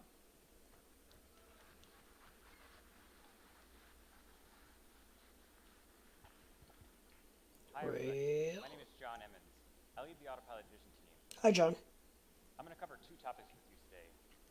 The first is how we predict lanes, and the second is how we predict the future behavior of other agents. Gee, he looks 12. In the early days of Autopilot, we modeled the lane detection problem as an image-based task. Our network was super simple, though. In fact, it was only capable of predicting lanes from a few different kinds of geometries. Specifically, it would segment the eagle lane, it could segment adjacent lanes, and then it had some special casing for forks and merges. This simplistic modeling of the problem worked for highly structured roads like highways. But today we're trying to build a system that's capable of much more complex maneuvers. Specifically, we want to make left and right turns at intersections, where the road topology can be quite a bit more complex and diverse. When we try to apply this simplistic modeling of the problem here, it just totally breaks down. Taking a step back for a moment, what we're trying to do here is predict the sparse set of lane instances and their connectivity. And what we want to do is to have a neural network that basically predicts this graph, where the nodes are the lane segments, and the edges encode the connectivities between these lanes. So what we have is our lane detection neural network. It's made up of 3 components. In the first component, we have a set of convolutional layers, attention layers, and other neural network layers that encode the video streams from our 8 cameras on the vehicle and produce a rich visual representation. We then enhance this visual representation with a coarse road level map data, which we encode with a set of additional neural network layers that we call the lane guidance module. This map is not an HD map, but it provides a lot of useful hints about the topology of lanes inside of intersections, the lane counts on various roads, and a set of other attributes that help us. The first 2 components here produce a dense tensor that sort of encodes the world, but what we really want to do is to convert this dense tensor into a sparse set of lanes and their connectivities. We approach this problem like an image captioning task, where the input is this dense tensor, and the output text is predicted into a special language that we developed at Tesla for encoding lanes and their connectivities. In this language of lanes, the words and tokens are the lane positions in 3D space. In the ordering of the tokens, and predicted modifiers in the tokens encode the connective relationships between these lanes. By modeling the task as a language problem, we can capitalize on recent autoregressive architectures and techniques from the language community for handling the multimodality of the problem. We're not just solving the computer vision problem at Autopilot, we're also applying the state-of-the-art in language modeling and machine learning more generally. I'm now going to dive into a little bit more detail of this language component. What I have depicted on the screen here is a satellite image which sort of represents the local area around the vehicle. The set of nodes and edges is what we refer to as the lane graph, and it's ultimately what we want to come out of this neural network. We start with a blank slate. We're going to want to make our first prediction here at this green dot. This green dot's position is encoded as an index into a coarse grid which discretizes the 3D world. Now, we don't predict this index directly because it would be too computationally expensive to do so. There's just too many grid points, and predicting a categorical distribution over this has both implications at training time and test time. So instead what we do is we discretize the world coarsely first. We predict a heat map over the possible locations, and then we latch in the most probable location. Condition on this, we then refine the prediction and get the precise point. Now we know where the position of this token is. We don't know its type. In this case, though, it's the beginning of a new lane. So we predict it as a start token. And because it's a start token, there's no additional attributes in our language. We then take the predictions from this first forward pass, and we encode them using a learned conditional embedding, which produces a set of tensors that we combine together, which is actually the first word in our language of lane. We add this to the first position in our sentence here. We then continue this process by predicting the next lane point in a similar fashion. Now this lane point is not the beginning of a new lane, it's actually a continuation of the previous lane. So it's a continuation token type. Now it's not enough just to know that this lane is connected to the previously predicted lane. We want to encode its precise geometry, which we do by regressing a set of spline coefficients. We then take this lane, we encode it again, and add it as the next word in the sentence. We continue predicting these continuation lanes until we get to the end of the prediction grid. We then move on to a different lane segment. So you can see that cyan dot there. Now it's not topologically connected to that pink point. It's actually forking off of that green point there. So it's got a fork type, and fork tokens actually point back to previous tokens from which the fork originates. So you can see here the fork point predictor is actually the index 0. So it's actually referencing back to tokens that it's already predicted, like you would in language. We continue this process over and over again until we've enumerated all of the tokens in the lane graph, and then the network predicts the end of sentence token. Yeah, I just want to note that the reason we do this is not just because we want to build something complicated. It almost feels like a Turing complete machine here with neural networks though, is that we tried simpler approaches. For example, trying to just segment the lanes along the road or something like that. But then the problem is when there's uncertainty. Say you cannot see the road clearly and there could be 2 lanes or 3 lanes and you can't tell. A simple segmentation-based approach would just draw both of them. Kind of a 2.5 lane situation. And the post-processing algorithm would hilariously fail when the predictions are such. Yeah, and the problems don't end there. I mean, you need to predict these connective lanes inside of intersections, which it's just not possible with the approach that Ashok's mentioned. You need to broadcast the audio somehow. Yeah, when it overlaps like this, segmentation would just go. Tommy and Amber said it's on YouTube. Put them on separate layers. It's just a really hard problem. But language just offers a really nice framework for getting a sample from a posterior as opposed to trying to do all of this in post-processing. But this doesn't actually solve for this autopilot, right, John? This can be used for optimists. Yeah, I guess they wouldn't be called lanes, but you could imagine, sort of in this, stage here, that you might have sort of paths that sort of, encode the Yeah, it's on YouTube. that people could walk. Yeah, it's basically if you're in a factory or in a home setting, you can just ask the robot, okay, please route to the kitchen or please route to some location in the factory, and then we predict a set of pathways that would go through the aisle. YouTube and Discord don't work in conjunction too well together. It just really gives us a nice framework to model these different paths that simplify the I agree. problem for the downstream planner. All right, so ultimately, Good thing I've got 2 of them. lane detection Yeah. is a set of lanes and their connectivities, which comes directly from the network. There's no additional step here for sparsifying these, dense predictions into sparse ones. This is just a direct, unfiltered output of the network. Okay, so I talked a little bit about lanes. I'm going to briefly touch on how we model and predict the future paths and other semantics on objects. Hey, Leprechaun. So I'm just going to go really Yes, quickly ma'am. through 2 examples. I The video on private the right messaged here, you. we've got a Okay. car that's actually running a red light and turning in front of us. What we do to handle situations like this is we predict a set of short time horizon future trajectories on all objects. We can use these to anticipate the dangerous situation here and apply whatever braking and steering actions required to avoid a collision. In the video on the right, there's 2 vehicles. I thought it was DM. The one in the left lane is parked. Apparently it's being loaded, unloaded. I don't know why the driver decided to park there.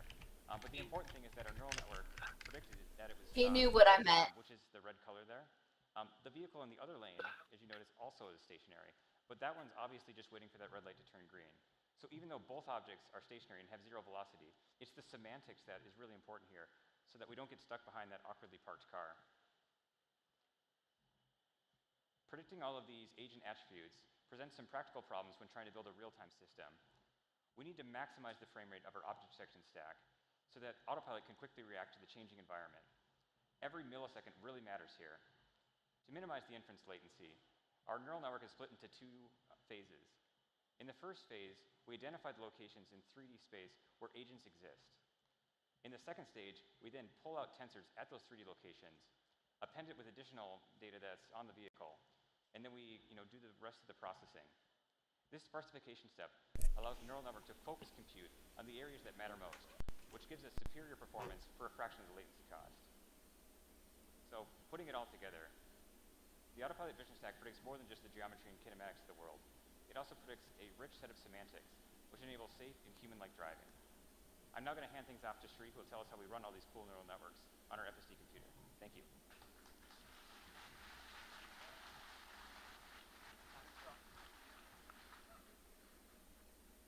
Hi everyone, I'm Sri. Today I'm going to give a glimpse of what it takes to run these FSD networks in the car and how do we optimize for the inference latency. Today I'm going to focus just on the FSD lanes network that John just talked about. So when we started this track, we wanted to know if we can run this FSD lanes network natively on the TRIP engine, which is our in-house neural network accelerator that we built in the FSD computer. When we built this hardware, we kept it simple and we made sure it can do one thing ridiculously fast, dense dot products. But this architecture is auto-regressive. I've got it turned up, Luna, as much as I can. Where it crunches through multiple attention blocks in the inner loop. Well, if you turn up Luna, it ain't going to go any further than it is now. So the challenge here was, how can we do this sparse point prediction and sparse computation? What is Luna's prices? Let's see how we did this on the trip. I don't know. So the network predicts the heat map of most probable spatial location of the point. Now we do a argmax and a one-hot operation, which gives the one-hot encoding of the index of the spatial location. Now we need to select the embedding associated with this index from an embedding table that is learned during training. To do this on trip, we actually built a lookup table in SRAM. Okay, I missed something. Did he say anything about Doge? We could achieve all of this thing with just matrix Okay. multiplication. That's my second time repeating this because the first time I was muted. Store this embedding into a token cache so that we don't recompute this for execution. Welcome to my world. For future point prediction. Again, we pulled some tricks here where we did all these operations just on the dot product engine. It's Hey, Leprechaun. Yeah. I'm getting an echo through my headset, on the trip engine in ways that were and not everything is muted off. when this hardware was designed. But that's not the only thing we had to do to make this work. We actually Okay. had a whole lot of operations and features to make this model compilable, to improve the intake accuracy. What? How about now? Say something, Lep. All of these things helped us run this 17 That's better. parameter model just under 10 milliseconds. We go up loud?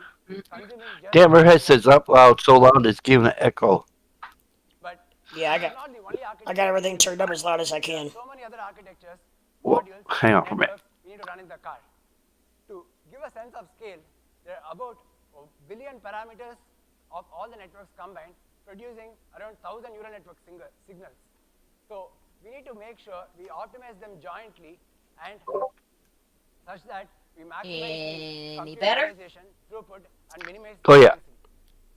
Because I had my headset on my desk. We built a compiler just for neural networks that shares the structure to traditional compilers.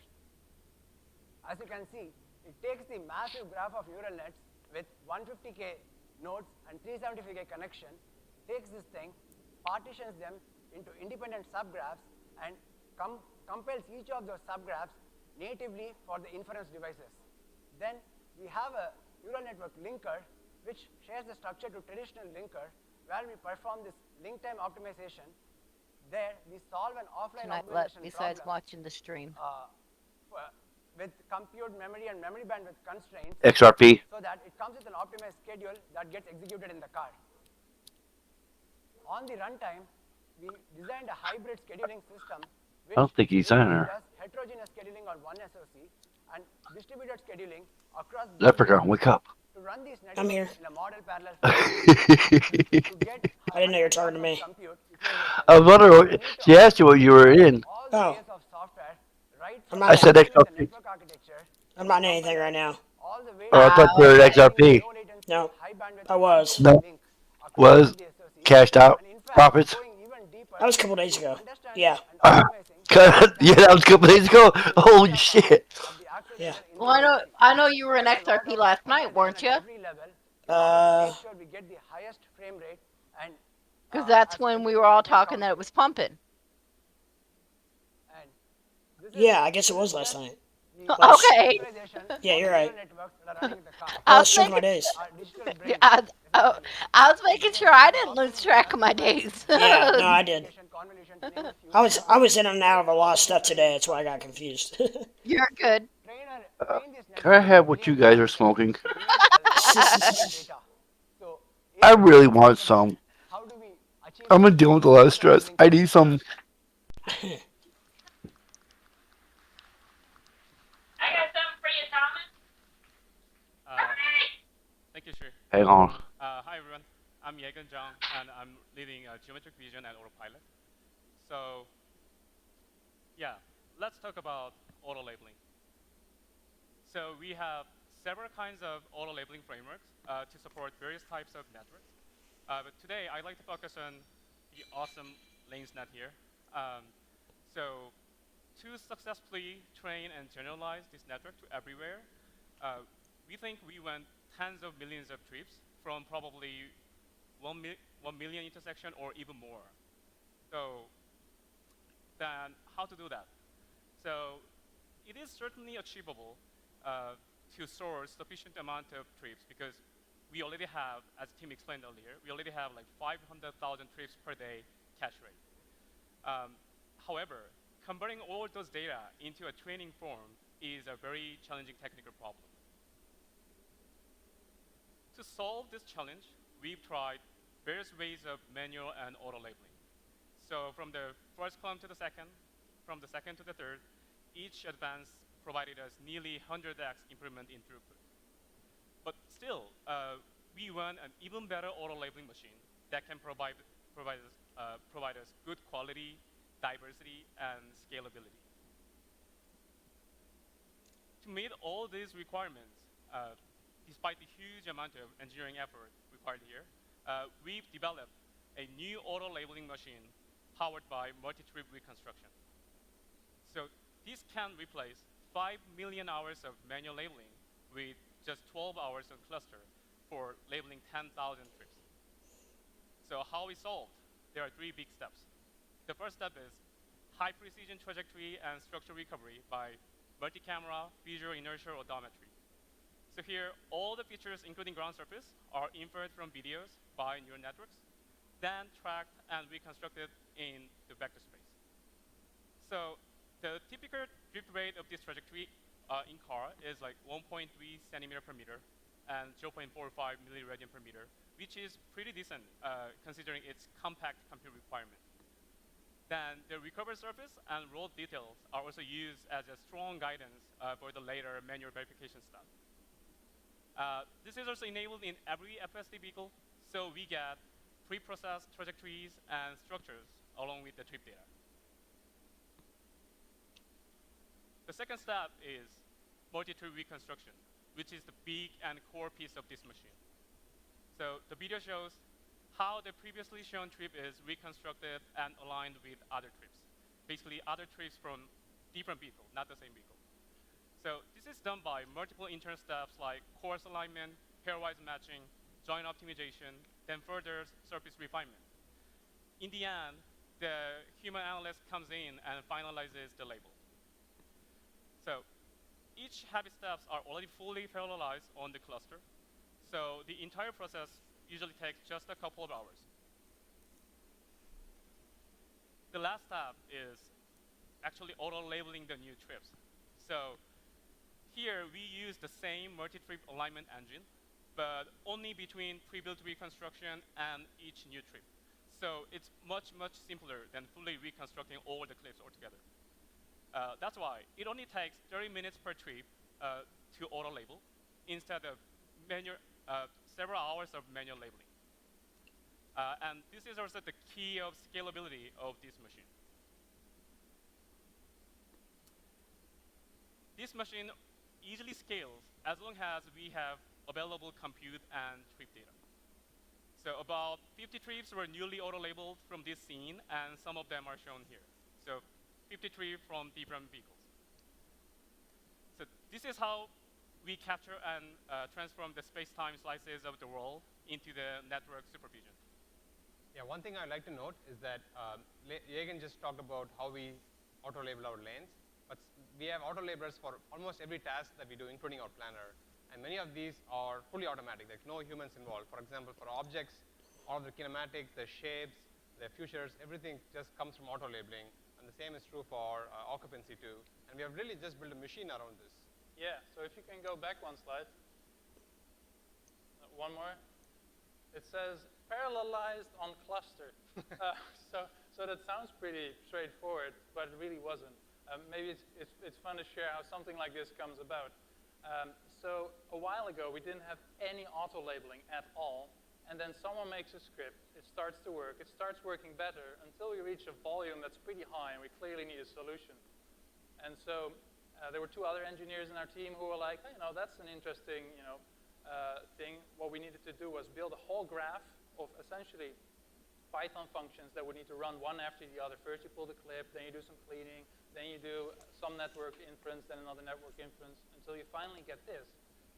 So you need to do this at a large scale. So I tell them, we probably need to shoot for 100,000 clips per day, or like 100,000 items. That seems good. And so the engineers said, well, we can do a bit of Postgres and a bit of elbow grease. We can do it. Meanwhile, we are a bit later, and we're doing 20 million of these functions every single day. Again, we pull in around 500,000 clips, and on those, we run a ton of functions, each of these, in a streaming fashion. And so that's kind of the back-end infra that's also needed to not just run training, but also auto-labeling. Yeah, it really is like a factory that produces labels, and it's like production lines, yield, quality, inventory, like all of the same concepts apply to this label factory that applies for the factory for our cars. That's right. Okay. Thanks, Tim and Ashok. So concluding this section, I'd like to share a few more challenging and interesting examples for network for sure, and even for humans probably. So from the top, there's like examples for like lack of lights case, or foggy night, or roundabout and heavy occlusions by parked cars, and even rainy night with the raindrops on camera lenses. These are challenging, but once their original scenes are fully reconstructed by other clips, all of them can be auto-labeled so that our cars can drive even better through these challenging scenarios. So now, let me pass the mic to David to learn more about how Sim is creating the new world on top of these labels. Thank you.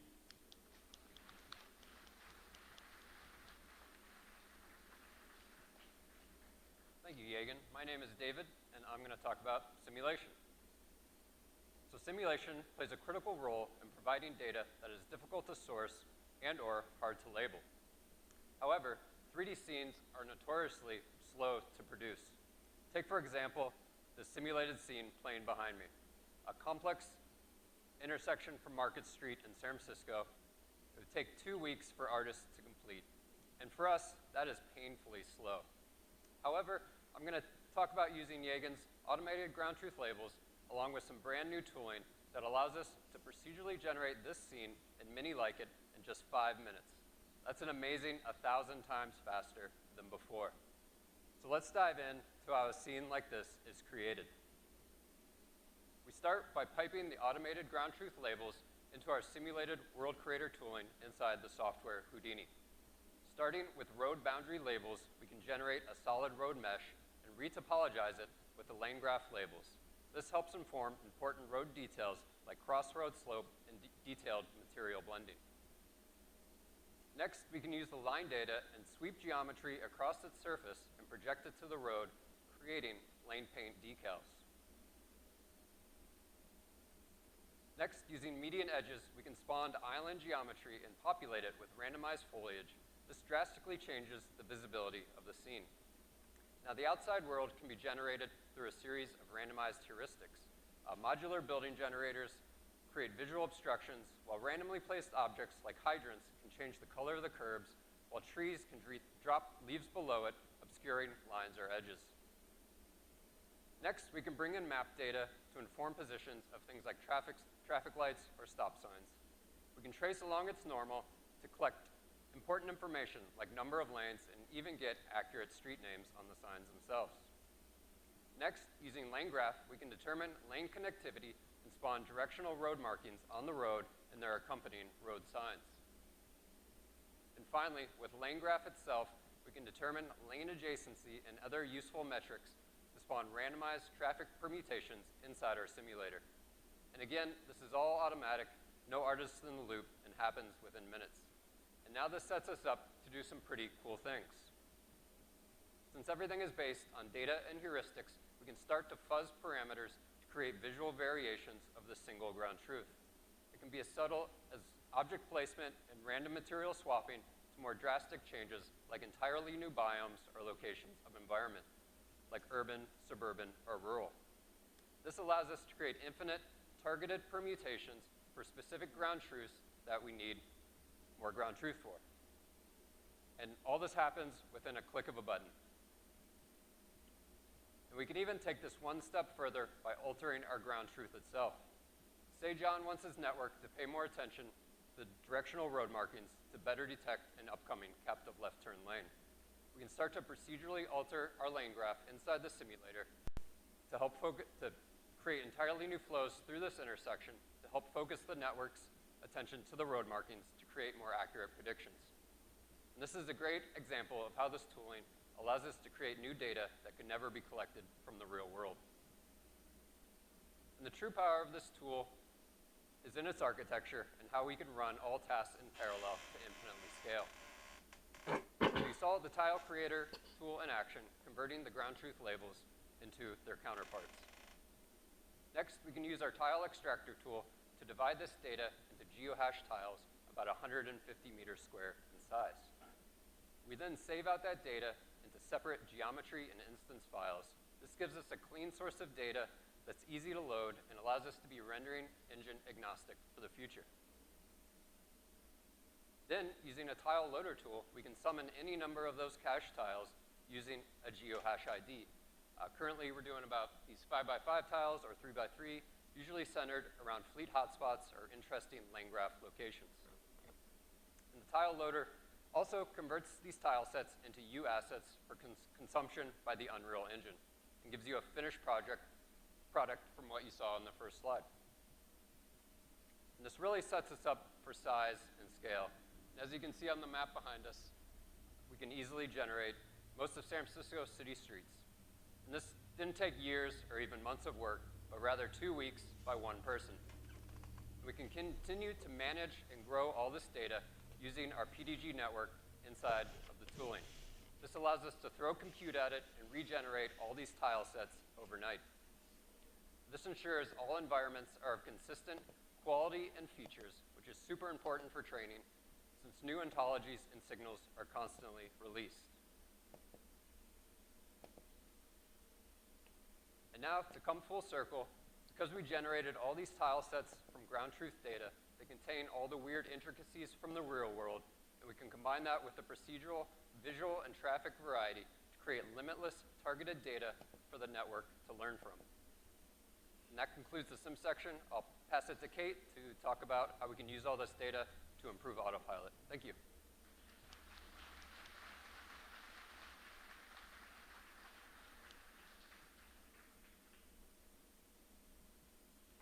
Thanks, David. Hi, everyone. My name is Kate Park, and I'm here to talk about the data engine, which is the process by which we improve our neural networks via data. We're going to show you how we deterministically solve interventions via data and walk you through the life of this particular clip. In this scenario, autopilot is approaching a turn and incorrectly predicts that crossing vehicle as stopped for traffic, and thus a vehicle that we would slow down for. In reality, there's nobody in the car. It's just awkwardly parked. We've built this tooling to identify the mispredictions, correct the label, and categorize this clip into an evaluation set. This particular clip happens to be one of 126 that we've diagnosed as challenging parked cars at turns. Because of this infra, we can curate this evaluation set without any engineering resources custom to this particular challenge case. To actually solve that challenge case requires mining thousands of examples like it, and it's something Tesla can trivially do. We simply use our data sourcing infra, request data, and use the tooling shown previously to correct the labels. By surgically targeting the mispredictions of the current model, we're only adding the most valuable examples to our training set. We surgically fixed 13,900 clips, and because those were examples where the current model struggles, we don't even need to change the model architecture. A simple weight update with this new valuable data is enough to solve the challenge case. So you see, we no longer predict that crossing vehicle as stopped, as shown in orange, but parked, as shown in red. In academia, we often see that people keep data constant, but at Tesla, it's very much the opposite. We see time and again that data is one of the best, if not the most deterministic lever to solving these interventions. We just showed you the data engine loop for one challenge case, namely these parked cars at turns, but there are many challenge cases even for one signal of vehicle movement. We apply this data engine loop to every single challenge case we've diagnosed, whether it's buses, curvy roads, stopped vehicles, parking lots. And we don't just add data once, we do this again and again to perfect the semantic. In fact, this year, we updated our vehicle movement signal 5 times, and with every weight update trained on the new data, we push our vehicle movement accuracy up and up. This data engine framework applies to all our signals, whether they're 3D, multicam video, whether the data is human-labeled, auto-labeled, or simulated, whether it's an offline model or an online model. And Tesla's able to do this at scale because of the fleet advantage, the infra that our eng team has built, and the labeling resources that feed our networks. To train on all this data, we need a massive amount of compute, so I'll hand it off to Pete and Ganesh to talk about the Doge supercomputing platform. Thank you. Katie. Thanks, everybody. Thanks for hanging in there. We're almost there. My name is Pete Bannon. I run the custom silicon and low voltage teams at Tesla. And my name is Ganesh Venkat. I run the Doge program.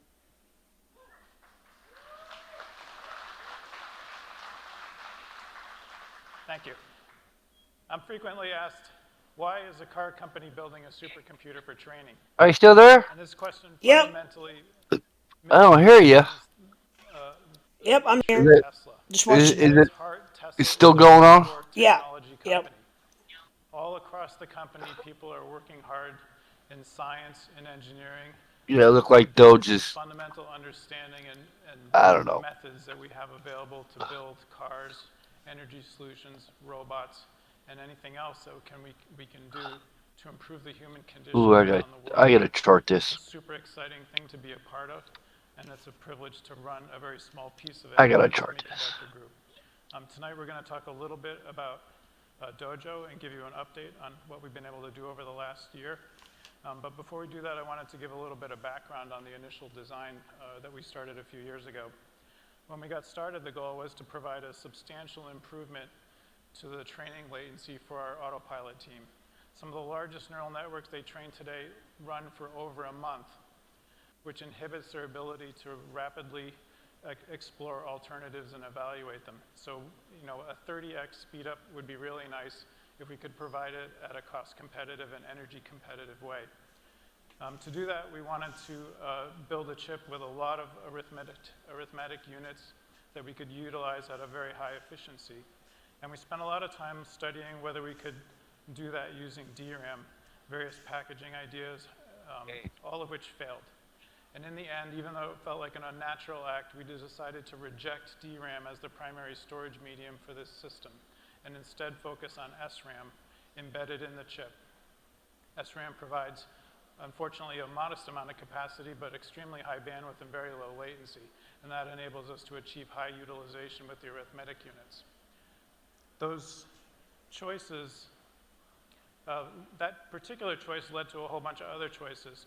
For example, if you want to have virtual memory, you need page tables. They take up a lot of space. We didn't have space, so no virtual memory. We also don't have interrupts.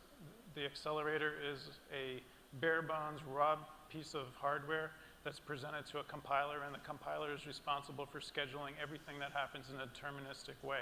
So there's no need or even desire for interrupts in the system. We also chose to pursue model parallelism as a training methodology, which is not the typical situation. Most machines today use data parallelism, which consumes additional memory capacity, which we obviously don't have. So all of those choices led us to build a machine that is pretty radically different from what's available today. We also had a whole bunch of other goals. One of the most important ones was no limits. So we wanted to build a compute fabric that would scale in an unbounded way for the most part. I mean, obviously there's physical limits now and then, but pretty much if your model was too big for the computer, you just had to go buy a bigger computer. That's what we were looking for. Today, the way machines are packaged, there's a pretty fixed ratio of, for example, GPUs, CPUs, and DRAM capacity and network capacity. And we really wanted to disaggregate all that so that as models evolved, we could vary the ratios of those various elements and make the system more flexible to meet the needs of the autopilot team. Yeah, and it's so true, Pete, like no limits philosophy was our guiding star all the way. All of our choices were centered around that. And to the point that we didn't want traditional data center infrastructure to limit our capacity to execute these programs at speed. So that's why we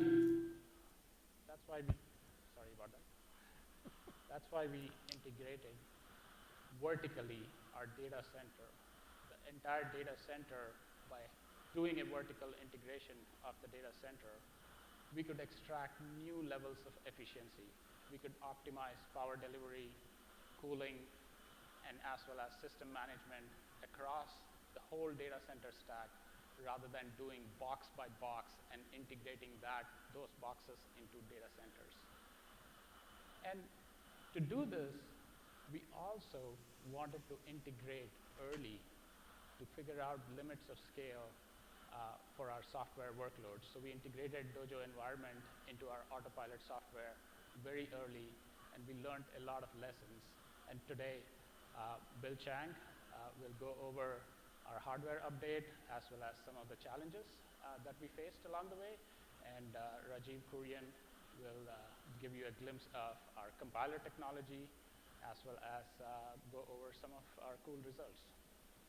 Great. There you go. Thanks, Pete. Thanks, Ganesh. I'll start tonight with a high-level vision of our system that'll help set the stage for the challenges and the problems we're solving, and then also how software will then leverage this for performance.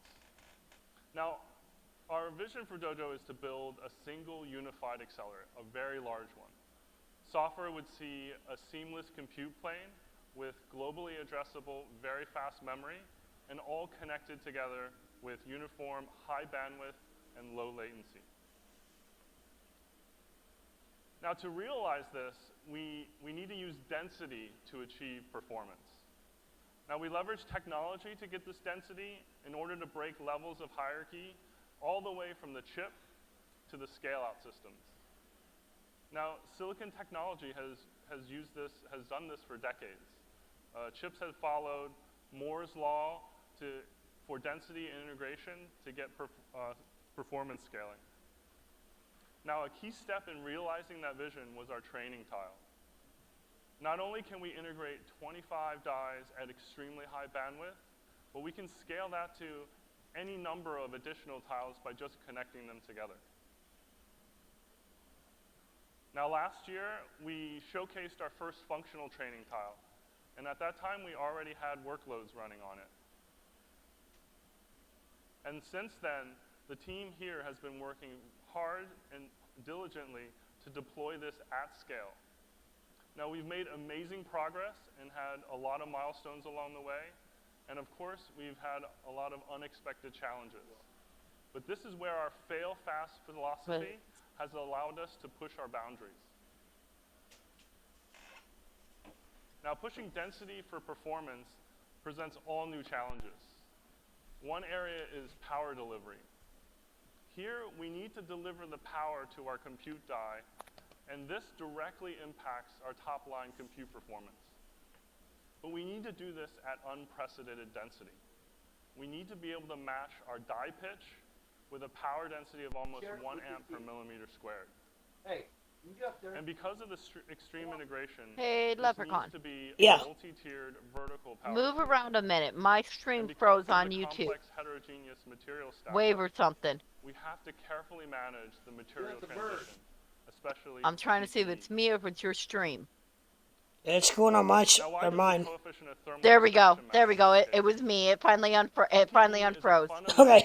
Material property. And I if was like, it's what not the? carefully managed, Yeah. Yeah. that Everything stack was up just will going literally around in rip circles itself and apart. circles and circles, and chat was just going haywire. So we Huh. started this effort by working with vendors to develop I was like, this power what solution. happened? I just stepped away for a But we second to let the realized dog that we out. actually had to develop this in-house. And my computer To decided to go balance schedule crazy. and Oh, risk, Lord. we built quick iterations to support both our system bring up and software development, and also to find the optimal design and stack up that would meet our final It's production those goals. robots that you're And watching. in the end, we were Yeah. able to reduce No kidding. PE over He wants 50% one. and meet our performance by 3x over our initial version. Now, needless to say, finding this optimal material stack up A while lifelike maximizing 2000 performance robot and from density Tesla. is extremely difficult. Only $64.99.99.99. Unexpected Yeah. challenges along the way. Here's an example where we pushed the boundaries She of can make your integration fantasies come that true. led to component failures. This started when we scaled up to larger and longer workloads, and then intermittently a single. So how was on your a doctor's file appointment would this fail. morning? It's good. We're good. Now they started out as You got a doctor's appointment this morning? Yeah, that's why I left early last night. higher and higher. What's happened to you? These would Oh, become no, there's just a follow-up. failures. A follow up to what? I had a physical Now, to about understand a this month failure, ago. you have to understand High cholesterol? why and No, how we no, build our everything's power good. modules. Lacking vitamin D? Density at every level That's possible. is How about B12? actually achieving No, our system good on all that. Calcium? Now, Nope. because Calcium? the XY plane is used for You high take any drugs? communication, Just heartburn medicine. must be stacked vertically. Ooh, how's your heartburn? It's This good. means all other When I take my components medicine. other than our die must be integrated into our power modules. Does that affect your That kidneys or your includes our liver? clock and our power supply, and also our system control. Probably both. I don't know. They can test that Now, in out. this case, the failures were due to Yeah, I had blood losing work clock done. output It came back okay. and Good. after an extensive I've been taking over 3,000, root cause was due to vibration so of 6,000 milligrams of Tylenol, effects are and nearby capacitors. close to 3,000 milligrams of ibuprofen daily Phenomenon, and in fact, Shit. very common for in the last our year. system. Yeah. But normally clock chips I did my blood work, and they did my liver because they were concerned about it. not affected Yeah. by power circuits. It was normal. But because Good. we needed to achieve this level of integration, these She was oscillators need surprised. to be placed in very close proximity. Now, due to our switching frequency and then the vibration resonance created, it caused out-of-plane vibration. Now my on our testosterone level was down. that caused it to crack. Yeah, it's probably your age. Yeah. Now, the solution to this problem is a multi-prong approach. We can reduce the vibration by using soft terminal caps. We can update our MEMS part with a lower Q factor for the out-of-plane direction. And we can also update our switching frequency to push the resonance further away from these sensitive bands. Now, in addition to the density at the system level, we've been making a lot of progress at the infrastructure level.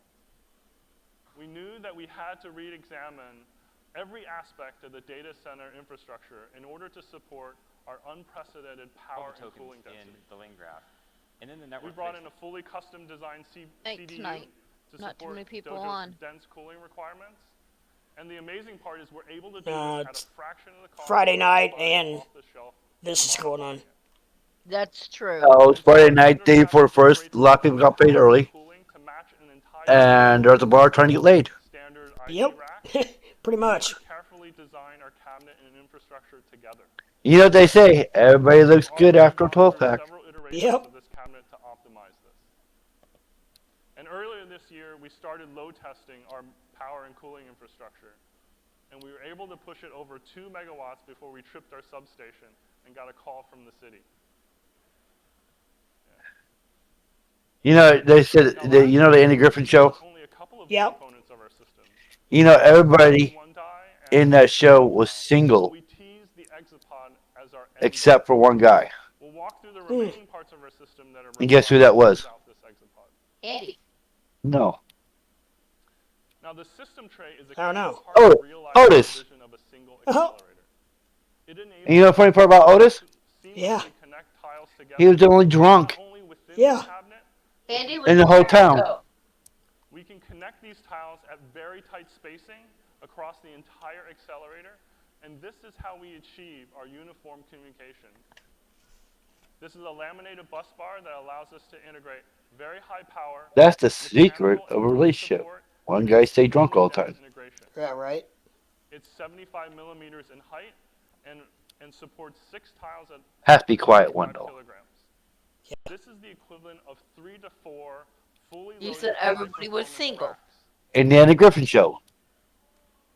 That's, Andy was married. no. Yeah, because the little boy had his mom. Interface process through a standard Gen 4 PCIe interface. Now we pair 20 of these cards per tray, and that gives us 640 gigabytes of high bandwidth DRAM. And this provides our disaggregated memory layer for our training tiles.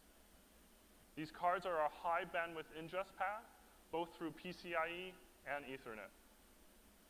They also provide a high radix Z connectivity path that allows shortcuts across our large Dojo accelerator. Now we actually integrate the host directly underneath our system tray. These hosts provide our ingest processing and connect to our interface processors through PCIe. These hosts can provide hardware video decoder support for video-based training. And our user applications land on these hosts so we can provide them with the standard x86 Linux environment. Now we can put 2 of these assemblies into one cabinet and pair it with redundant power supplies that do direct conversion of 3-phase 480-volt AC power to 52-volt DC power. Now, by focusing on density at every level, we can realize the vision of a single accelerator. Now, starting with the uniform nodes on our custom D1 die, we can connect them together in our fully integrated training tile, and then finally, seamlessly connecting them across cabinet boundaries to form our Dojo accelerator. And altogether, we can house 2 full accelerators in our exapod for a combined 1 exaflop of ML compute. Now, altogether, this amount of technology and integration has only ever been done a couple of times in the history of compute. Next, we'll see how software can leverage this to accelerate. He's digging hard. Yeah. It's interesting stuff. Thanks, Bill. Otis was. Talk some numbers. So our software stack begins with the PyTorch extension that speaks to our commitment to run standard PyTorch models out of the box. We're going to talk more about our JIT compiler and the ingest pipeline that feeds the hardware with data. Abstractly, performance is TOPS times utilization times accelerator occupancy. We've seen how the hardware provides peak performance. It's the job of the compiler to extract utilization from the hardware while code is running on it. And it's the job of the ingest pipeline to make sure that data can be fed at a throughput high enough for the hardware to not ever starve. So let's talk about why communication-bound models are difficult to scale. But before that, let's look at why ResNet 50-like models are easier to scale. You start off with a single accelerator, run the forward and backward passes, followed by the optimizer. Then to scale this up, you run multiple copies of this on multiple accelerators. And while the gradients produced by the backward pass do need to be reduced, and this introduces some communication, this can be done pipeline with the backward pass. This setup scales fairly well, almost linearly. For models with much larger activations, we run into a problem as soon as we want to run the forward pass. The batch size that fits in a single accelerator is often smaller than the batch norm surface. So to get around this, researchers typically run this setup on multiple accelerators in sync batch norm mode. This introduces latency-bound communication to the critical path of the forward pass, and we already have a communication bottleneck. And while there are ways to get around this, they usually involve tedious manual work best suited for a compiler. And ultimately, there's no skirting around the fact that if your state does not fit in a single accelerator, you can be communication bound. And even with significant efforts from our ML engineers, we see such models don't scale linearly. The Doge system was built to make such models work at high utilization. The high-density integration was built to not only accelerate the compute-bound portions of a model, but also the latency-bound portions, like a batch norm, or the bandwidth-bound portions, like a gradient all reduce or a parameter all gather. A slice of the Dojo mesh can be carved out to run any model. The only thing users need to do is to make the slice large enough to fit a batch norm surface for their particular model. After that, the partition presents itself as one large accelerator, freeing the users from having to worry about the internal details of execution. And it's the job of the compiler to maintain this abstraction. Fine-grained synchronization primitives and uniform low latency makes it easy to accelerate all forms of parallelism across integration boundaries. Tensors are usually stored sharded in SRAM and replicated just in time for layers execution. We depend on the high Dojo bandwidth to hide this replication time. Tensor replication and other data transfers are overlapped with compute, and the compiler can also recompute layers when it's profitable to do so. We expect most models to work out of the box. As an example, we took the recently released Stable Diffusion model and got it running on Dojo in minutes. Out of the box, the compiler was able to map it in a model parallel manner on 25 Dojo dies. Here are some pictures of a Cybertruck on Mars generated by Stable Diffusion running on Dojo.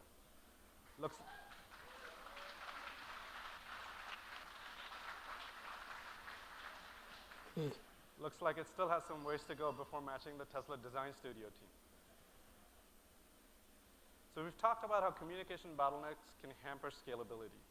Perhaps an acid test of a compiler and the underlying hardware is executing a cross-die batch norm layer.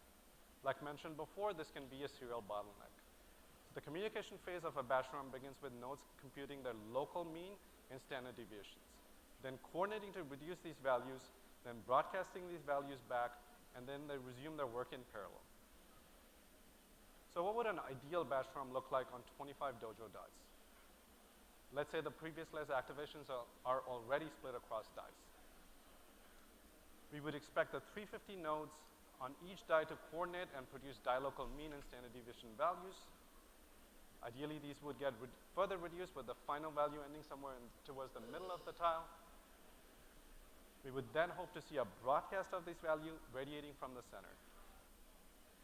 Let's see how the compiler actually executes a real batch norm operation across 25 dies. The communication trees were extracted from the compiler. Surprise, surprise, surprise. We're about to see 8,750 nodes on 25 dies. Did I wake everybody? Yeah. And then broadcast standard deviation values. I was right. Local reduction, followed by global reduction towards the middle of the tie. His wife died.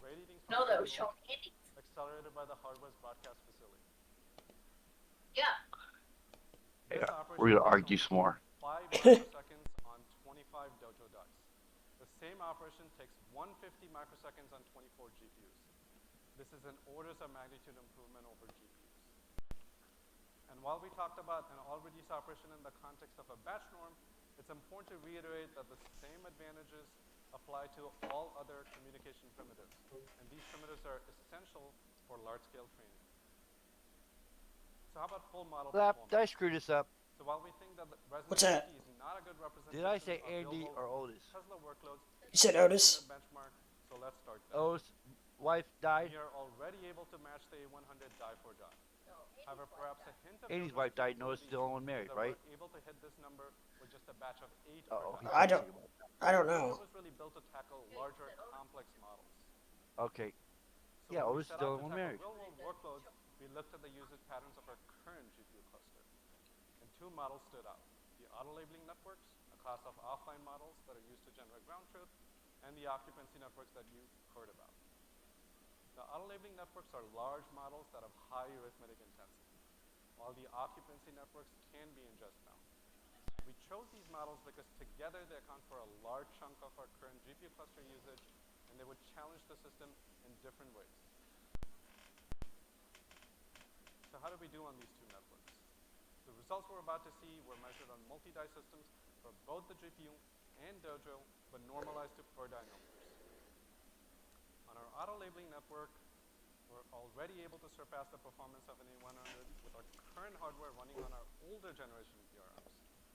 On our production hardware with our newer VRMs, that translates to doubling the throughput of an A100. And our model showed that with some key compiler optimizations, we could get to more than 3x the performance of an A100. We see even bigger leaps on the occupancy network.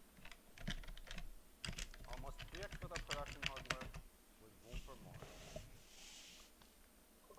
Oh my God.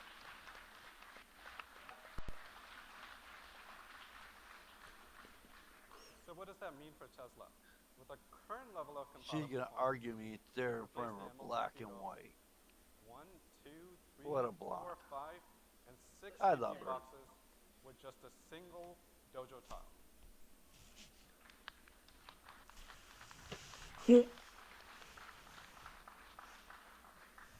And this Dojo tile costs less than one of these GPU boxes.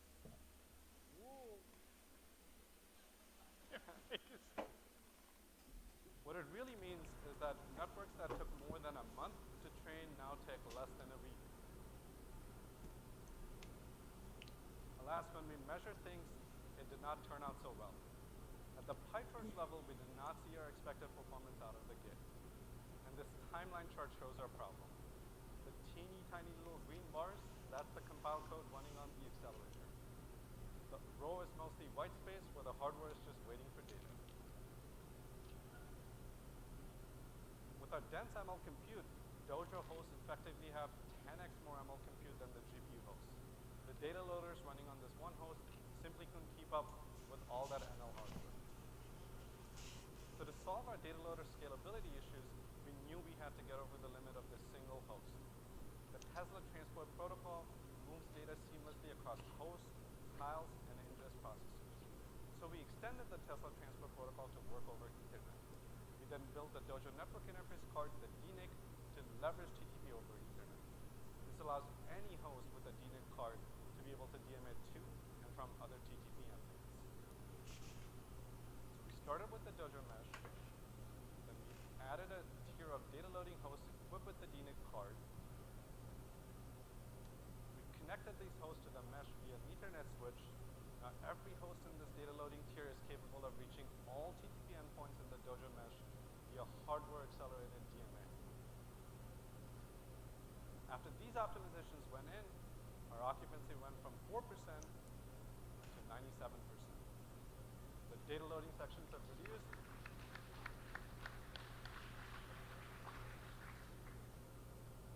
The data loading sections have reduced drastically, and the ML hardware is kept busy. We actually expect this number to go to 100% pretty soon. After these changes went in, we saw the full expected speed up from the PyTorch layer, and we're back in business.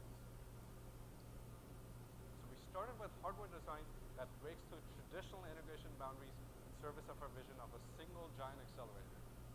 We've seen how the compiler and ingest layers build on top of that hardware. So after proving our performance on these complex real-world networks, we knew what our first large-scale deployment would target: our high arithmetic intensity auto-labeling networks. Today, that occupies 4,000 GPUs over 72 GPU racks.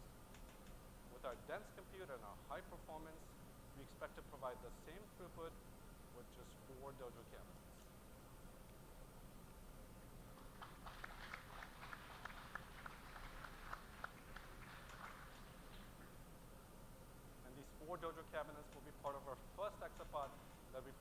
by Q1 of 2023.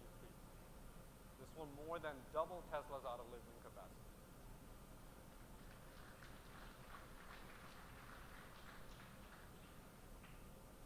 The first exapod is part of a total of 7 exapods that we plan to build in Palo Alto right here across the wall. And we have a display cabinet from one of these exapods for everyone to look at. 6 tiles densely packed on a tray, 54 petaflops of compute, 640 gigabytes of high bandwidth memory with power and host to feed it. A lot of compute. And we're building out new versions of all our cluster components and constantly improving our software to hit new limits of scale. We believe that we can get another 10x improvement with our next generation hardware. And to realize our ambitious goals, we need the best software and hardware engineers. So please come talk to us or visit tesla.com/AI. Thank you.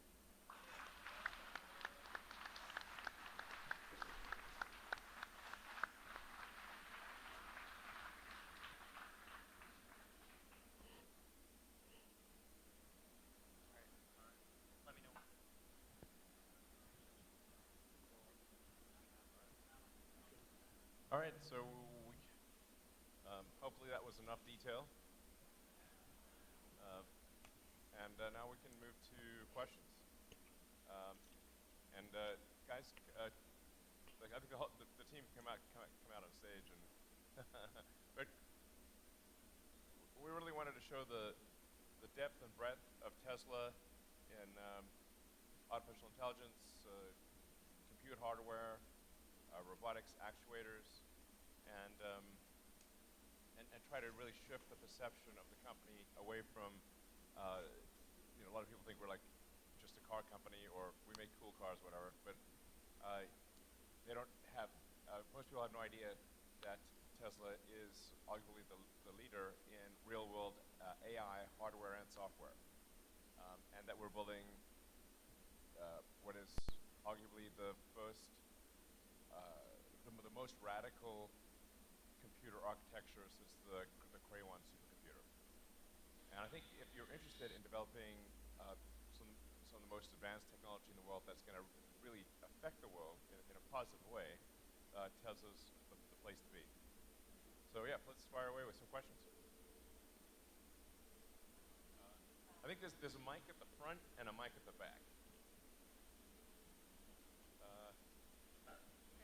Or on this side. Just throw mics at people. Jump ball for the mic. Yeah. Hi. Thank you very much. I was impressed here. Yeah. I was impressed very much by Optimus, but I wonder why tendon-driven the hunt? Why did you choose a tendon-driven approach for the hunt? Because tendons are not very durable. And why spring-loaded? Hello, is this working? Cool, awesome. Yes, that's a great question. When it comes to any type of actuation scheme, there's trade-offs between, whether or not it's a tendon-driven system or some type of linkage-based system. Mic close to your mouth. A little bit closer. Yeah. Hear me? Cool. So yeah, the main reason why we went for a tendon-based system is that, first we actually investigated some synthetic tendons, but we found that metallic boating cables are, a lot stronger. One of the advantages of these cables is that it's very good for part reduction. We do want to make a lot of these hands, so having a bunch of parts, a bunch of small linkages ends up being a problem when you're making a lot of something. One of the big reasons that tendons are better than linkages in a sense is that you can be anti-backlash. So anti-backlash essentially allows you to not have any gaps or stuttery motion in your fingers. Spring-loaded, mainly what spring-loaded allows us to do is allows us to have active opening. So instead of having to have 2 actuators to drive the fingers closed and then open, we have the ability to have the tendon drive them closed and then the springs passively extend. And this is something that's seen in our hands as well, right? We have the ability to actively flex, and then we also have the ability to extend. Yeah. I mean, our goal with Optimus is to have a robot that is maximally useful as quickly as possible. possible. So there's a lot of ways to solve the various problems of a humanoid robot. We're probably not barking up the right tree on all the technical solutions. And I should say that we're open to evolving the technical solutions that you see here over time. They're not locked in stone. But we have to pick something, and we want to pick something that's going to allow us to produce the robot as quickly as possible and have it, like I said, be useful as quickly as possible. We're trying to follow the goal of fastest path to a useful robot that can be made at volume, and we're going to test the robot internally at Tesla in our factory, and just see like how useful is it, because you have to have you're going to close the loop on reality to confirm that the robot is in fact useful, so we're just going to use it to build things, and we're confident we can do that with the hand that we have currently designed, but for sure there'll be hand version 2, version 3, and we may change the architecture quite significantly over time.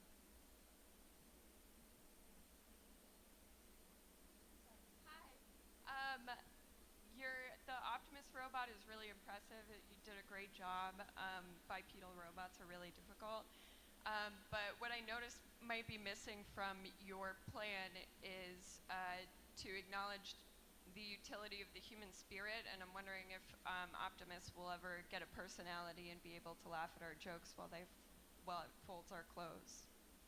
Yeah, absolutely. I think we want to have really fun versions of Optimus, so that Optimus can both be utilitarian and do tasks, but can also be kind of like a friend and a buddy and hang out with you. And I'm sure people will think of all sorts of creative uses for this robot. The thing, once you have the core intelligence and actuators figured out, then you can actually, put all sorts of costumes, I guess, on the robot. I mean, you can make the robot look. You can skin the robot in many different ways, I'm sure people will find very interesting ways to versions of Optimus. So. Thanks for the great presentation.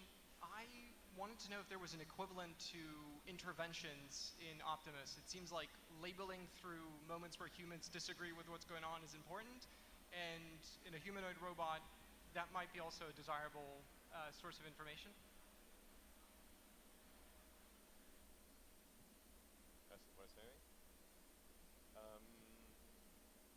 Yeah, I think we'll have ways to remote operate the robot and intervene when it does something bad, especially when we are training the robot and bringing it up.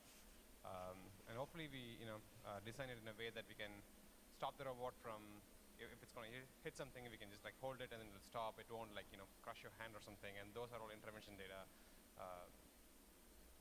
And we can learn a lot from our simulation systems too, where we can check for collisions and supervise that those are bad actions. Yeah, I mean, so Optimus, we want over time for it to be, an android, the kind of android that you've seen in sci-fi movies, like Star Trek: The Next Generation, like Data. But obviously, we could program the robot to be less robot-like and more friendly, and it can obviously learn to emulate humans and feel very natural. So as AI in general improves, we can add that to the robot, and it should be obviously able to do simple instructions or even intuit what it is that you want. So you could give it a high-level instruction, and then it can break that down into a series of actions and take those actions. Hi. Yeah, it's exciting to think that with the Optimus, you will think that you can achieve orders of magnitude of improvement in economic output. That's really exciting. And when Tesla started, the mission was to accelerate the advent of renewable energy or sustainable transport. So with the Optimus, do you still see that mission being the mission statement of Tesla, or is it going to be updated with, mission to accelerate the advent of, don't know, infinite abundance or limitless economy? Yeah, I mean, it is not strictly speaking, Optimus is not strictly speaking directly in line with accelerating sustainable energy. You know, to the degree that it is more efficient at getting things done than a person, it does, I guess, help with sustainable energy. But I think the mission effectively does somewhat broaden with the advent of Optimus to I don't know, making the future awesome. So, I think you look at Optimus, and I don't know about you, but I'm excited to see what Optimus will become. And, this is like, if you could, I mean, you can tell, like any given technology, do you want to see what it's like in a year, 2 years, 3 years, 4 years, 5 years, 10? I'd say for sure. You definitely want to see what's happening with Optimus. Whereas, a bunch of other technologies are, sort of plateaued. Won't name names here, but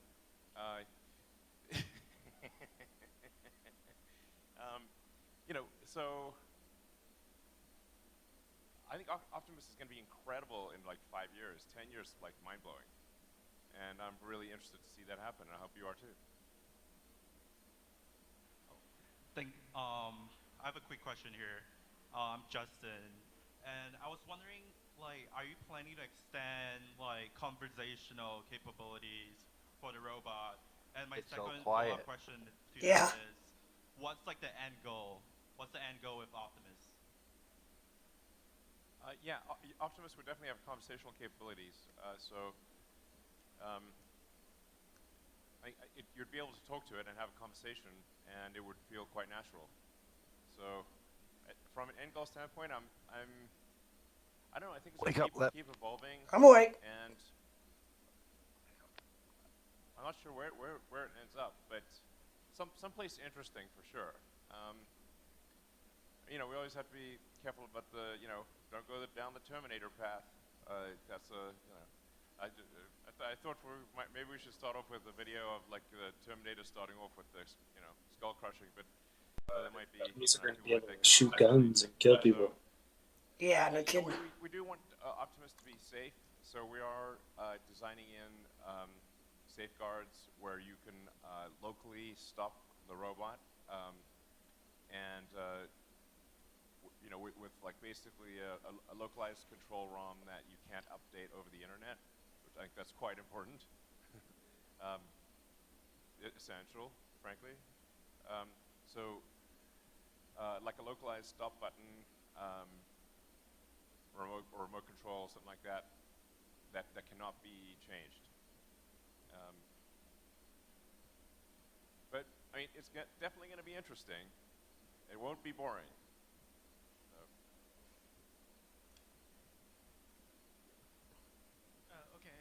I see today you have very attractive product with Doge and its applications. So I'm wondering what's the future for the Doge platform? Will you provide infrastructure as service like AWS, or you will sell the chip like the NVIDIA? So basically, what's the future? Because I see you use 7 nanometer, so the development cost is easily over $10 million US dollars. How do you make the business business wise? Yeah, I mean, Dojo is a very big computer, and actually will use a lot of power and need a lot of cooling. So I think it's probably going to make more sense to have Dojo operate in like a Amazon Web Services manner than to try to sell it to someone else. So that would be the most efficient way to operate Dojo, is just have it be a service that you can use that's available online, and that where you can train your models way faster and for less money. And as the world transitions to software 2.0, and that's on the bingo card. As someone I know, it has to now drink 5 tequilas. Let's see. Software 2.0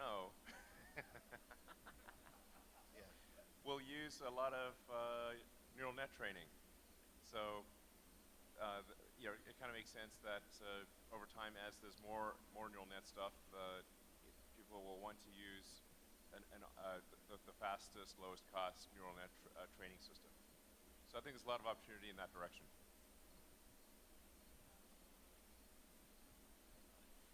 Hi, my name is Ali Jahanian. Thank you for this event. It's very inspirational. My question is, I'm wondering what is your vision for humanoid robots that understand our emotions and art and can contribute to our creativity? Well, I think you're already seeing robots that at least are able to generate very interesting art with like DALL-E and DALL-E 2. And I think we'll start seeing AI that can actually generate even movies that have coherence, like interesting movies and tell jokes. So it's quite remarkable how fast AI is advancing. At many companies besides Tesla. We're headed for a very interesting future. And yeah, so you guys want to comment on that? Yeah, I guess the Optimus robot can come up with physical art, not just digital art. You can ask for some dance moves in text or voice, and then you can produce those in the future. So it's a lot of physical art, not just digital art. Yeah, computers can absolutely make physical art. Yeah, 100%. Yeah, like dance, sure. Play soccer, or what have you. I mean, it needs to get more agile, but over time, for sure. Thanks so much for the presentation. For the Tesla Autopilot slides, I noticed that the models that you were using were heavily motivated by language models, and I was wondering what the history of that was and how much of an improvement it gave. I thought that was a really interesting, curious choice to use language models for the lane transitioning. So there are sort of two aspects for why we transition to language modeling. So the first... Talk loud and close. Okay. Okay, got it. Yeah, so the language models help us in two ways. The first way is that it lets us predict lanes that we couldn't have otherwise. As Ashok mentioned earlier, basically when we predicted lanes in sort of a dense 3D fashion, you can only model certain kinds of lanes, but we want to get those crisscrossing connections inside of intersections. It's just not possible to do that without making it a graph prediction. If you try to do this with dense segmentation, it just doesn't work.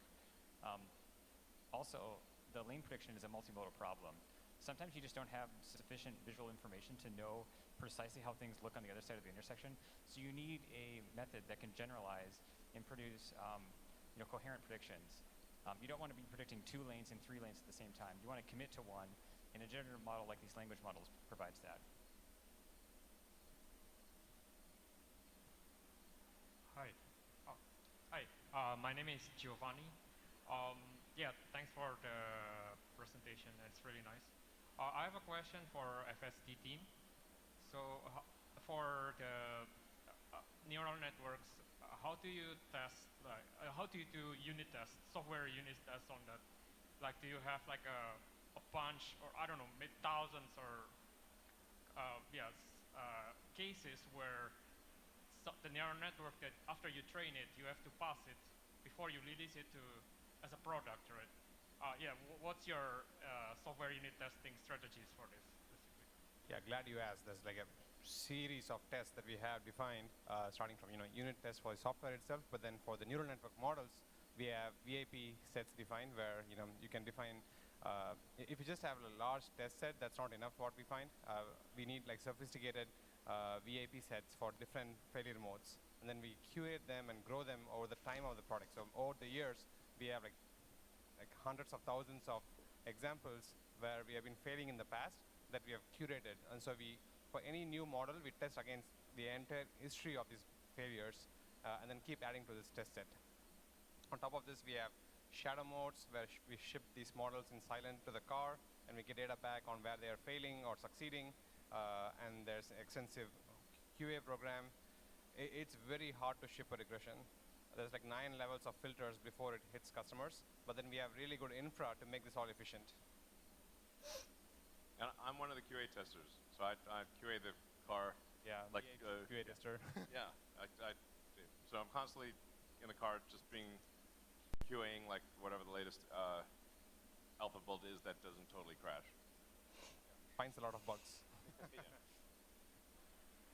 Hi, great event. I have a question about foundational models for autonomous driving. We have all seen that big models that really can, when you scale up with data and model parameter, right, from GPT-3 to Palm, it can actually now do reasoning. Do you see that is essential scaling up foundational models with data and size, and then at least you can get a teacher model, right, that potentially can solve all the problems, and then you distill to a student model. Is that how you see foundational models relevant for autonomous driving? That's quite similar to our auto labeling model. So we don't just have models that run in the car. We train models that are entirely offline, that are like extremely large, that can't run in real time on the car. So we just run those offline on the servers, producing really good labels that can then train the online networks. So that's one form of distillation of these teacher-student models. In terms of foundation models, we are building some really, really large data sets that are multiple petabytes. And we are seeing that some of these tasks work really well when we have these large data sets. Like the kinematics, like I mentioned, video in, all the kinematics out of all the objects, and up to the fourth derivative. And people thought we couldn't do detection with cameras. Detection, depth, velocity, acceleration. And imagine how precise these have to be for these higher order derivatives to be accurate. And this all comes from these kind of large data sets and large models. So we're seeing the equivalent of foundation models in our own way for geometry and kinematics and things like those. You want to add anything, John? Yeah, I'll keep it brief. Basically, whenever we train on a larger data set, we see Basically, whenever we train on a larger data set, we see big improvements in our model performance. And basically, whenever we initialize our networks with some pre-training step from some other auxiliary task, we basically see improvements. The self-supervised or supervised with large data sets both help a lot. Hi. So at the beginning, Elon said that Tesla was potentially interested in building artificial general intelligence systems. Given the potentially transformative impact of technology like that, it seems prudent to invest in technical AGI safety expertise specifically. I know Tesla does a lot of technical narrow AI safety research. I was curious if Tesla was intending to try to build expertise in technical artificial general intelligence safety specifically. Well, if it starts looking like we're going to be making a significant contribution to artificial general intelligence, then we'll for sure invest in safety. I'm a big believer in AI safety. I think there should be an AI sort of regulatory authority at the government level, just as there is a regulatory authority for anything that affects public safety. So we have regulatory authority for aircraft and cars and sort of food and drugs, and because they affect public safety. And AI also affects public safety. So I think, and this is not really something that government I think understands yet, but I think there should be a referee that is ensuring or trying to ensure public safety for AGI. And you think of what are the elements that are necessary to create AGI? Like the accessible data set is extremely important, and if you've got a large number of cars and humanoid robots processing petabytes of video data and audio data from the real world, just like humans, that might be the biggest data set. It probably is the biggest data set. Because in addition to that, you can obviously incrementally scan the internet. But what the internet can't quite do is have millions or hundreds of millions of cameras in the real world, and with like I said, with audio and other sensors as well. So I think we probably will have the most amount of data, and probably the most amount of training power. Therefore, probably we will make a contribution to AGI. Hey, I noticed the semi was back there, but we haven't talked about it too much. I was just wondering, for the semi truck, what are the changes you're thinking about from a sensing perspective? I imagine there's very different requirements, obviously, than just a car. And if you don't think that's true, why is that true? No, I think basically you can drive a car.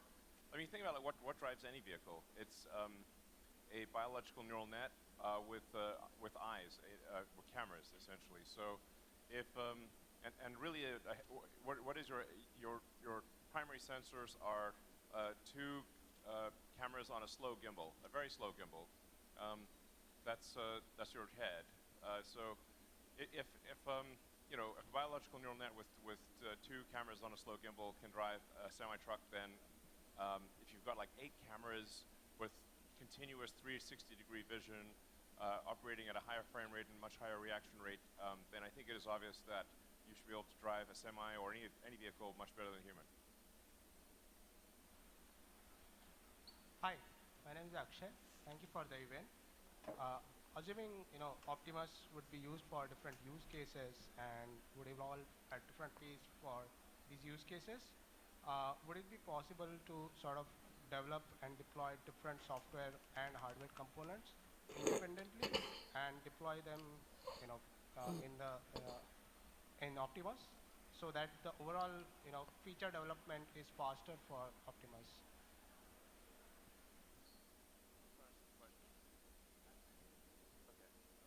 We did not comprehend. Unfortunately, our neural net did not comprehend the question. Next question. Hi, I want to switch the gear to the autopilot. So when you guys plan to roll out the FSD beta to countries other than US and Canada? And also my next question is, what's the biggest bottleneck or the technological barrier you think in the current autopilot stack? And how you envision to solve that to make the autopilot is considerably better than human in terms of like performance matrix like safety assurance and the human confidence? And I think you also mentioned for FSD V11, you are guys going to combine the highway and the city as a single stack and some architectural big improvements. Can you maybe expand a bit on that? Thank you. Well, that's a whole bunch of questions. We're hopeful to be able to. I think from a technical standpoint, FSD beta should be possible to roll out FSD beta worldwide by the end of this year. But for a lot of countries, we need regulatory approval, and so we are somewhat gated by the regulatory approval in other countries. But I think from a technical standpoint, it will be ready to go to a worldwide beta by the end of this year. And there's quite a big improvement that we're expecting to release next month. That will be especially good at assessing the velocity of fast-moving cross-traffic and a bunch of other things. So, anyone want to elaborate? Yeah, I guess so. There used to be a lot of differences between production autopilot and the full self-driving beta, but those differences have been getting smaller and smaller over time. I think just a few months ago, we now use the same vision-only object detection stack in both FSD and in the production autopilot on all vehicles. There's still a few differences, the primary one being the way that we predict lanes right now. So we upgraded the modeling of lanes so that it could handle these more complex geometries like I mentioned in the talk. In production autopilot, we still use a simpler lane model, but we're extending our current FSD beta models to work in all sort of highway scenarios as well. Yeah, and the version of FSD beta that I drive actually does have the integrated stack. So it uses the FSD stack both in city streets and highway, and it works quite well for me. But we need to validate it in all kinds of weather, like heavy rain, snow, dust, and just make sure it's working better than the production stack across a wide range of environments. But we're pretty close to that. I mean, I think it's, I don't know, maybe, it'll definitely be before the end of the year, and maybe November. Yeah, in our personal drives, the FSD stack on highway drives already way better than the production stack we have. And we do expect to also include the parking lot stack as a part of the FSD stack before the end of this year. So that will basically bring us to you sit in the car in the parking lot and drive till the end of the parking lot at a parking spot before the end of this year. Yeah, and in terms of the fundamental metric to optimize against is how many miles between a necessary intervention. So just massively improving how many miles the car can drive in full autonomy before an intervention is required that is safety critical. So yeah, that's the fundamental metric that we're measuring every week, and we're making radical improvements on that. Hi, thank you. Hi. Thank you so much for the presentation, very inspiring. My name is Daisy. I actually have a non-technical question for you. I'm curious, if you were back to your 20s, what are some of the things you wish you knew back then? What are some advice you would give to your younger self?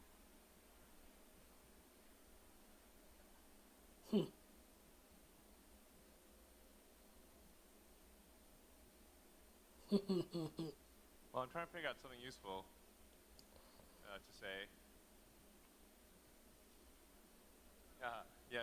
Join Tesla would be one thing. I think just generally try to expose yourself to as many smart people as possible. I don't know, read a lot of books. I did do that though.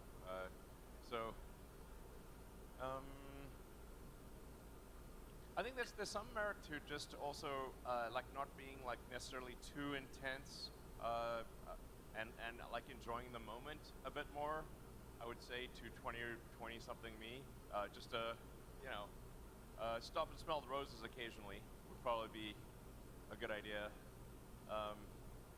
It's like when we were developing the Falcon 1 rocket and on the Kwajalein Atoll, and we had this beautiful little island that we're developing the rocket on, and not once during that entire time did I even have a drink on the beach. I'm like, I should have had a drink on the beach. That would have been fine. Thank you very much. I think you have excited all of the robotics people with Optimus. This feels very much like 10 years ago in driving, but as driving has proved to be harder than it actually looked 10 years ago, what do we know now that we didn't 10 years ago that would make, for example, AGI on a humanoid come faster? Well, I mean, it seems to me that AGI is advancing very quickly. Hardly a week goes by without some significant announcement. And yeah, I mean, at this point, like AI seems to be able to win at almost any rule-based game. It's able to create extremely impressive art, engage in conversations that are very sophisticated, write essays, and these just keep improving. And there's so much more, so many more talented people working on AI, and the hardware is getting better. I think AI is on a strong exponential curve of improvement, independent of what we do at Tesla. And obviously we'll benefit somewhat from that exponential curve of improvement with AI.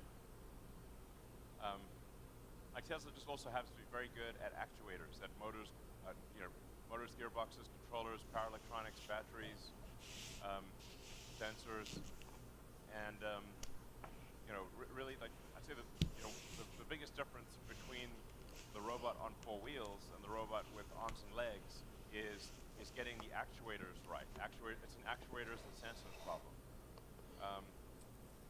And obviously, how you control those actuators and sensors, but it's actuators and sensors and how you control the actuators. It's I don't know. We have to have like the ingredients necessary to create a compelling robot, and we're doing it. So. Hi, Elon. You are actually bringing the humanity to the next level. Literally, Tesla and you are bringing the humanity to the next level. So you said Optimus Prime Optimus will be used in next Tesla factory. My question is, will a new Tesla factory will be fully run by Optimus program, and when can general public order a humanoid? Yeah, I think you know, we're going to start Optimus with very simple tasks in the factory. You know, like maybe just like loading a part, like you saw in the video, loading a part, you know, carrying a part from one place to another, or loading a part into one of our more conventional robot cells to, you know, that welds body together. So we'll start, you know, just trying to, how do we make it useful at all? And then gradually expand the number of situations where it's useful. And I think that the number of situations where Optimus is useful will grow exponentially, like really, really fast. In terms of when people can order one, I don't know. I think it's not that far away. Well, I think you mean when can people receive one? So I don't know. I'd say probably within 3 years, and not more than 5 years. Within 3 to 5 years, you could probably receive an Optimus.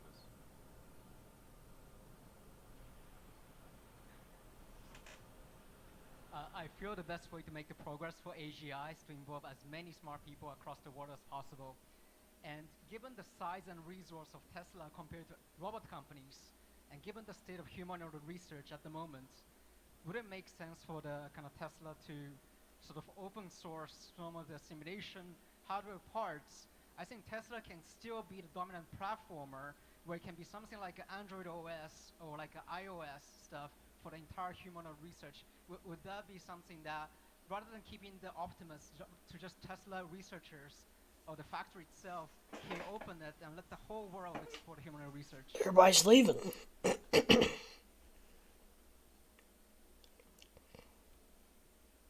I think we have to be careful about Optimus being potentially used. Snoozing away. Yeah. That is one of the possible things to do. So I think we'd provide Optimus where you can provide instructions to Optimus, but where those instructions are, governed by some laws of robotics that you cannot overcome. So, not doing harm to others, and you would have, I think, probably quite a few safety-related things with Optimus. Yeah. So, all right, we'll just take maybe a few more questions, and then thank you all for coming. Questions, one deep and one broad. On the deep, for Optimus, what's the current and what's the ideal controller bandwidth? And then in the broader question, there's this big advertisement for the depth and breadth of the company. What is it uniquely about Tesla that enables that? Anyone want to tackle the bandwidth question? Yeah. So the technical bandwidth of the... Close to your mouth and loud. Okay. For the bandwidth question, you have to understand or figure out what is the task that you want it to do, and what is the if you took a frequency transform of that task, what is it that you want your limbs to do? And that's where you get your bandwidth from. It's not a number that you can specifically just say. You need to understand your use case, and that's where the bandwidth comes from. What are the broad questions? I don't quite know. The breadth and depth thing. I can answer the breadth and depth question.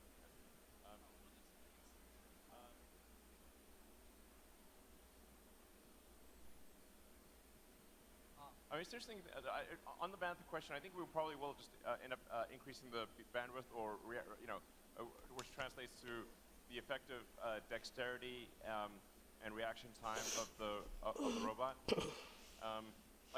It's safe to say it's not 1 hertz, and it's maybe you don't need to go all the way to 100 hertz, but I don't know, maybe 10, 25, I don't know. Over time, I think the bandwidth will increase quite a bit, or translated to dexterity and latency. You'd want to minimize that over time. Minimize latency, maximize dexterity. I mean, in terms of breadth and depth, I guess we've got we're a pretty big company at this point, so we've got a lot of different areas of expertise that we necessarily had to develop in order to make autonomous, or in order to make electric cars, and then in order to make autonomous electric cars. We've just, I mean, Tesla is like a whole series of startups, basically. And so far they've like almost all been quite successful. So we must be doing something right. I consider one of my core responsibilities in running the company is to have an environment where great engineers can flourish. And I think in a lot of companies, I don't know, maybe most companies, if somebody's a really talented, driven engineer, they're unable to actually, their talents are suppressed at a lot of companies. And it's, and some of the companies, the engineering talent is suppressed in a way that is maybe not obviously bad, but where it's just so comfortable, and you're paid so much money, and the output you actually have to produce is so low that it's like a honey trap, So like there's a few honey trap places in Silicon Valley where they're not necessarily, don't seem like bad places for engineers, but you have to say like a good engineer went in, and what did they get out? And the output of that engineering talent seems very low, even though they seem to be enjoying themselves. That's why I call it, there's a few honey trap companies in Silicon Valley. Tesla is not a honey trap. We're demanding, and it's like, you're going to get a lot of shit done, and it's going to be really cool. And it's not going to be easy. But if you are a super talented engineer, your talents will be used, I think, to a greater degree than anywhere else. SpaceX also that way. So. Hi, Ilan. I have two questions. So both to the Autopilot team. So the thing is like, I have been following your progress for the past few years. So today you have made changes on like the lane detection. Like you said that like previously you were doing instant semantic segmentation. Now you guys have built transform models for like building the lanes. So what are some other common challenges which you guys are facing right now, like which you are solving in future as a curious engineer, so that like we as a researcher can work on those, start working on those? And the second question is like, I'm really curious about the data engine. Like you guys have like told a case like where the car is stopped. So how are you finding cases which is very much similar to that from the data which you have? Like, so little bit more on the data engine would be great. So that's it. Okay. I'll answer the first question using occupancy network as an example. So what you saw in the presentation did not exist a year ago. So we only spent 1 year of time. We actually shipped more than 12 occupancy network. And to have one foundation model actually to represent the entire physical world around everywhere and in all weather conditions, it's actually really, really challenging. So only over a year ago, we're kind of like driving a 2D world. If there's a wall and if there's a curve, we kind of represent with the same static edge, which is obviously, not ideal, right? There's a big difference between a curve and a wall. When you drive, you make different choices, right? So after we realized that we have to go to 3D, we have to basically rethink the entire problem and think about how we address that. So this will be like one example of challenges we have conquered in the past year. Yeah, to answer the question about how we actually source examples of the tricky stopped cars, there's a few ways to go about this, but two examples are: one, we can trigger for disagreements within our signals. So let's say that parked bit flickers between parked and driving, we'll trigger that back. And the second is we can leverage more of the shadow mode logic. So if the customer ignores the car, but we think we should stop for it, we'll get that data back too. So these are just different, like various trigger logic that allows us to get those data campaigns back. Hi. Thank you for the amazing presentation. Thanks so much. So there are a lot of companies that are focusing on the AGI problem. And one of the reasons why it's such a hard problem is because the problem itself is so hard to define. Several companies have several different definitions. They focus on different things. So what is Tesla, how is Tesla defining the AGI problem, and what are you focusing on specifically? Well, Well, we're not actually specifically focused on AGI. I'm simply saying that AGI seems likely to be an emergent property of what we're doing.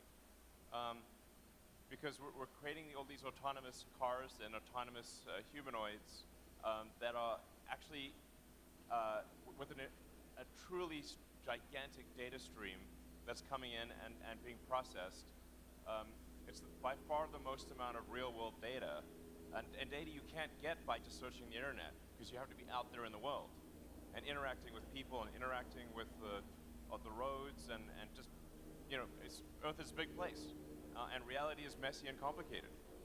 So I think it's sort of like it just seems likely to be an emergent property of if you've got, you know, tens or hundreds of millions of autonomous vehicles and maybe even a comparable number of humanoids, maybe more than that on the humanoid front. Well, that's just the most amount of data. And if that video is being processed, it just seems likely that, you know, the cars will definitely get way better than human drivers, and the humanoid robots will become increasingly indistinguishable from humans, perhaps. And so then, like I said, you have this emergent property of AGI. And arguably, you know, humans collectively are sort of a super intelligence as well, especially as we improve the data rate between humans. I mean, the thing like that seemed to be way back in the early days of the internet was like the internet was like humanity acquiring a nervous system, where now all of a sudden any one element of humanity could know all of the knowledge of humans by connecting to the internet, almost all the knowledge, or certainly a huge part of it. Whereas previously, we would exchange information by osmosis. We'd have to, like, in order to transfer data, so you would have to write a letter. Someone would have to carry the letter by person to another person, and then a whole bunch of things in between, and then it was like, yeah, I mean, insanely slow when you think about it. And even if you were in the Library of Congress, you still didn't have access to all the world's information, and you certainly couldn't search it. And obviously, very few people are in the Library of Congress. So, I mean, one of the great sort of equality elements, like the internet has been the biggest equalizer in history in terms of access to information and knowledge. And any student of history, I think, would agree with this, because, you know, you go back 1,000 years, there were very few books. And books would be incredibly expensive, but only a few people knew how to read, and only an even smaller number of people even had a book. Now look at it, like you can access any book instantly. You can learn anything basically for free. It's pretty incredible. So, you know, I was asked recently, what period of history would I prefer to be at the most? And my answer was right now. This is the most interesting time in history, and I read a lot of history. So let's do our best to keep that going. Yeah. And to go back to one of the earlier questions I would answer, like the thing that's happened over time with respect to Tesla Autopilot is that the neural nets have gradually absorbed more and more software. And in the limit, of course, you could simply take the videos as seen by the car and compare those to the steering inputs from the steering wheel and pedals, which are very simple inputs. And in principle, you could train with nothing in between, because that's what humans are doing with a biological neural net. You could train based on video and what trains the video is the moving of the steering wheel and the pedals, with no other software in between. We're not there yet, but it's gradually going in that direction. All right, well, maybe the last question. I think we've got a question at the front here. Hello, there, right there. Oh, we'll do two questions, fine. Hi, thanks for such a great presentation. We'll do your question last. Okay, cool. With FSD being used by so many people, do you think, how do you evaluate the company's risk tolerance in terms of performance statistics? And do you think there needs to be more transparency or regulation from third parties as to what's good enough and defining like thresholds for performance across so many miles? Sure. Well, the number one design requirement at Tesla is safety.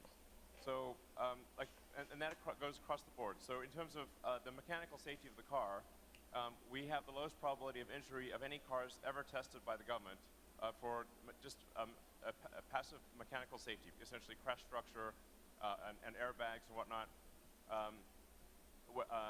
We have the best, the highest rating for active safety as well. I think it's going to get to the point where the active safety is so ridiculously good, it's like just absurdly better than a human. And then with respect to autopilot, we do publish the, broadly speaking, the statistics on miles driven with cars that have no autonomy, or Tesla cars with no autonomy, with kind of hardware 1, hardware 2, hardware 3, and then the ones that are in FSD beta. And we see steady improvements all along the way. And sometimes there's this dichotomy of, should you wait until the car is like, I don't know, 3 times safer than a person before deploying any technology? But I think that is actually morally wrong. At the point at which you believe that that adding autonomy reduces injury and death, I think you have a moral obligation to deploy it, even though you're going to get sued and blamed by a lot of people, because the people whose lives you saved don't know that their lives are saved, and the people who do occasionally die or get injured, they definitely know, or their estate does, that it was, whatever, there was a problem with autopilot. That's why you have to look at the numbers in sort of total miles driven, how many accidents occurred, how many accidents were serious, how many fatalities, and we've got well over 3 million cars on the road, so that's a lot of miles driven every day. It's not going to be perfect, but what matters is that it is very clearly safer than not deploying it. Nothing. Yeah. So I think last question. It's good information, though. I think, yeah. So thanks. Well, the last question here. Very detailed. Okay. Hi. So I do not work on hardware, so maybe the hardware team and you guys can enlighten me. Why is it required that there be symmetry in the design of Optimus? Because humans, we have handedness, right? We use some set of muscles more than others. Over time, there is wear and tear, right? So maybe you'll start to see some joint failures or some actuator failures more over time. I understand that this is extremely pre-stage. Also, we as humans have based so much fantasy and fiction over superhuman capabilities. Like all of us don't want to walk right over there. We want to extend our arms, and like we have all these, a lot of fantastical designs. So considering everything else that is going on in terms of batteries and intensity of compute, just two still. You can leverage all those aspects into coming up with something, well, I don't know, more interesting in terms of the robot that you're building, and I'm hoping you're able to explore those directions. Yeah, I mean, I think it would be cool to have make Inspector Gadget real. That would be pretty sweet. So, yeah, I mean, right now we just want to make basic humanoid work well, and our goal is fastest path to a useful humanoid robot. I think this will ground us in reality, literally, and ensure that we are doing something useful. Like one of the hardest things to do is to be useful, to actually, and then to have high utility under the curve of like how many people did you help time, and how much help did you provide to each person on average, and then how many people did you help? The total utility, like trying to actually ship useful product that people like to a large number of people is so insanely hard. It boggles the mind. That's why, like I said, man, there's a hell of a difference between a company that has shipped product and one that has not shipped product. It's night and day. And then even once you ship product, can you make the value of the output worth more than the cost of the input, which is, again, insanely difficult, especially with hardware. So, but I think over time, I think it would be cool to do creative things and have like 8 arms and whatever, and have different versions, and maybe, there'll be some hardware, like companies that are able to add things to an Optimus, like maybe we add a power port or something like that, or attach them. You can add attachments to your Optimus, like you can add them to your phone.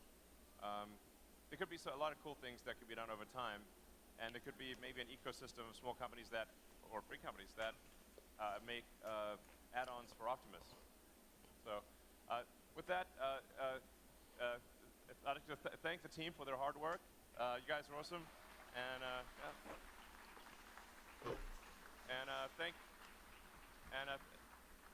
thank you all for coming, and for everyone online, thanks for tuning in.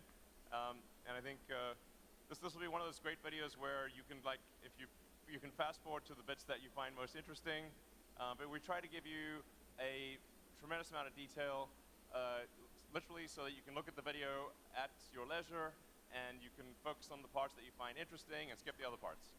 So thank you all, and we'll do this. Try to do this every year, and we might do a monthly podcast even. But I think it'd be great to sort of bring you along for the ride and like show you what cool things are happening. And yeah, thank you. All right, thanks.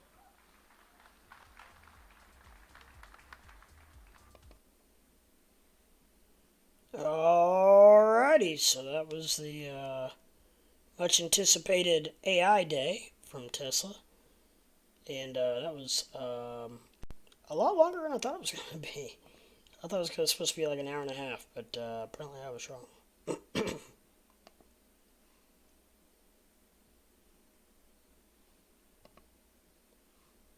So, don't know. Where's the dog? She's put up in her pen.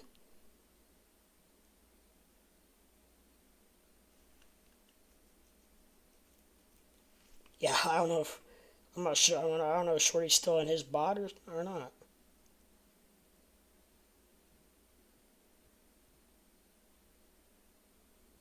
I don't know why I'm on Twitter right now, and everybody...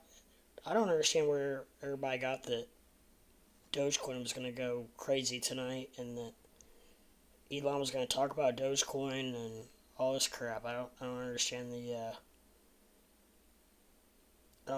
reference between the two. He's obviously trying to separate himself from the two anyways. Not from Dogecoin, but I mean from, I feel like from his business dealings and crypto. I think he's trying to separate the two. Except for, obviously, accepting payments and so on and so forth. That's not the case, but I mean, as far as like tweeting, and I mean, my lord, how long has it been since he's tweeted anything significant about Doge?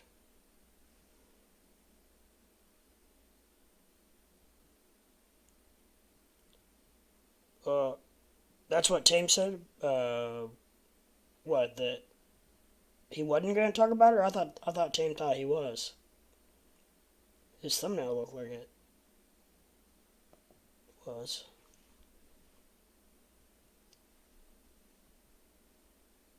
And I'm not talking about Tame at all by any means.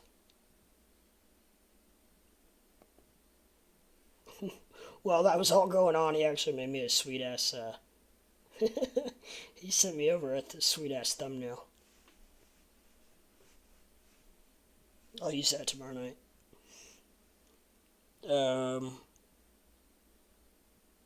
I mean Elon.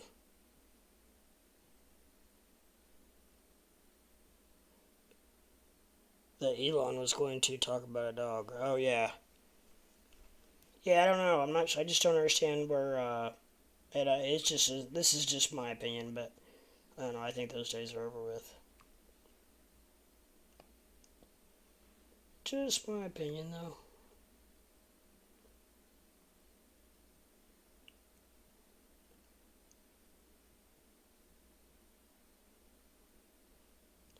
There was that was a very interesting watch, though. It was very entertaining. Got a little slow there a few times, but especially when they were talking about the computers and stuff. But it's gonna be one. It's gonna be one hell of a supercomputer. That's, that's all I gotta say about that. But the cars and stuff, and those robots are gonna be something in a few years. Can you imagine? But Doge actually went down a little bit throughout the talk. I don't know. Tell me to leave. Yeah, he did. I was trying to. I hope he didn't think I was being rude. I was trying to listen to what they were talking about, and he kept talking, and I was try not to be mean, but at the same time I was trying to. And I had it turned all the way up, so it was really super loud. I had to turn him down actually, which I better. Oh shoot! I'll turn him up later. No, I do now.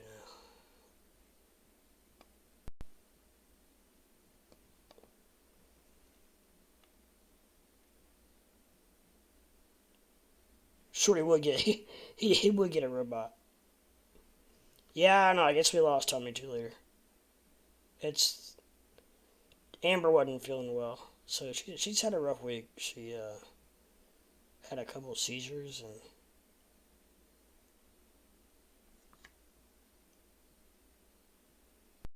or 2 days worth of seizures, I should say. She had 3 that one night online. I don't know if you were around, Mikey, but then the next night I wasn't on.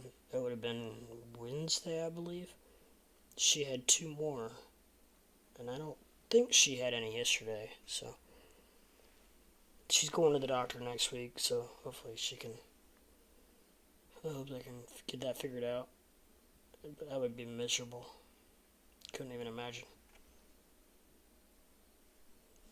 Yeah, I was trying to. Yeah, that was scary. Yeah, it was.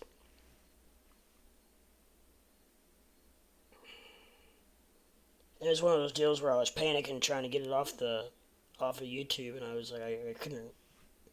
I went blank. I couldn't remember how to minimize my screen, and then I gotta take it off and put it on my other screen, and at least she could really only technically see her legs. But I don't know. It's like KRS said. It's actually kind of. It's also. It was kind of good in a way because. I've got their phone numbers now, but I still need to get their address. Which I don't know if she'll ever be on without Tommy, but at least I got his number so that like if he's ever outside or something and she starts to have one on screen or something, I can call him. So that's at least good. We saw it on YouTube, yeah. Yep, they're not.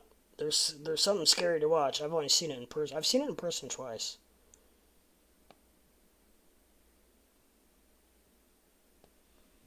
Pretty wild. It's amazing how strong the human body can be when it goes into something like that. I mean, man, those muscles are maxed out.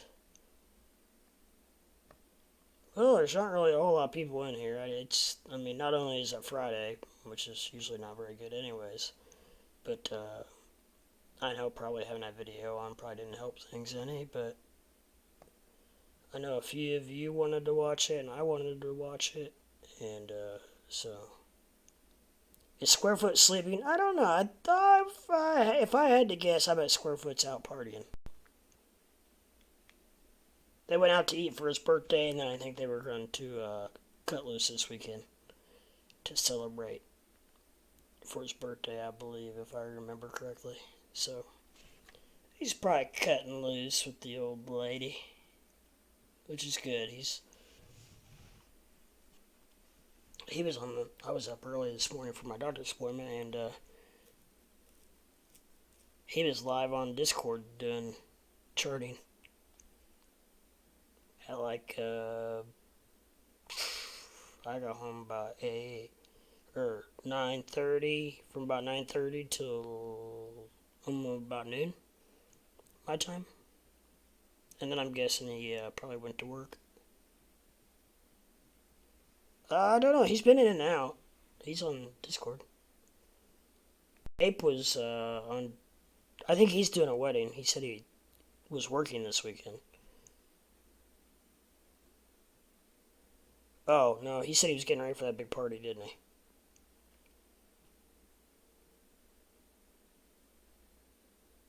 Nice. Where did they go for dinner? I don't know. He got a big fat steak, though, he said.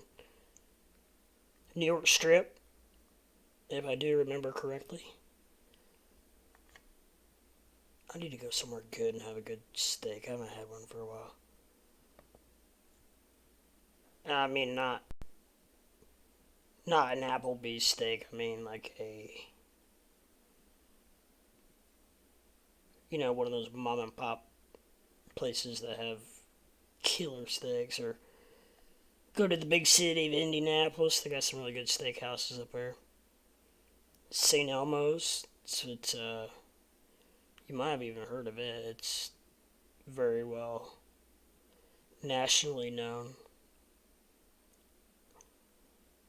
They talk about it a lot on TV for like all the athletes that come into town and stuff. They all always go there.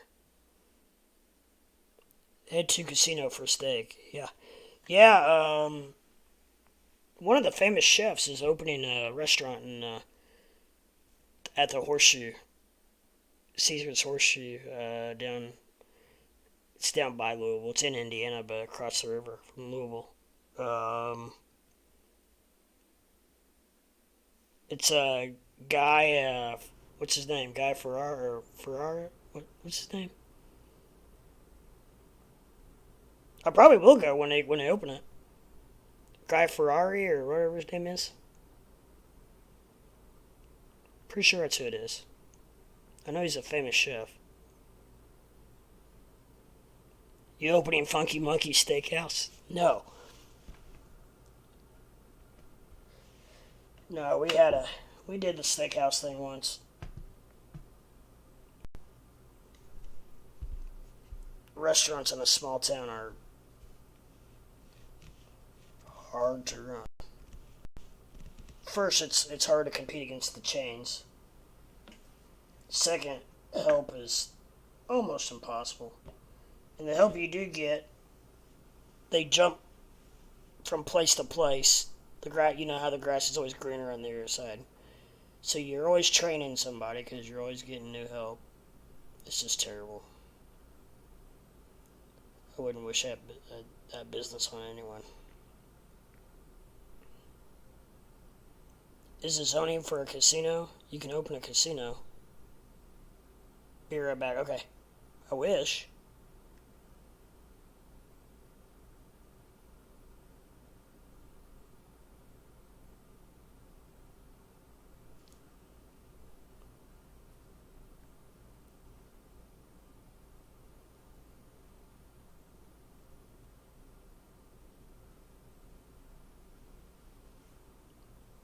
Okie doke. Oh, my butt's starting to hurt tonight for some reason. I think I just sat here straight for 3 hours. I had no idea he was going to talk that long. Or they were going to talk that long. He didn't talk that long.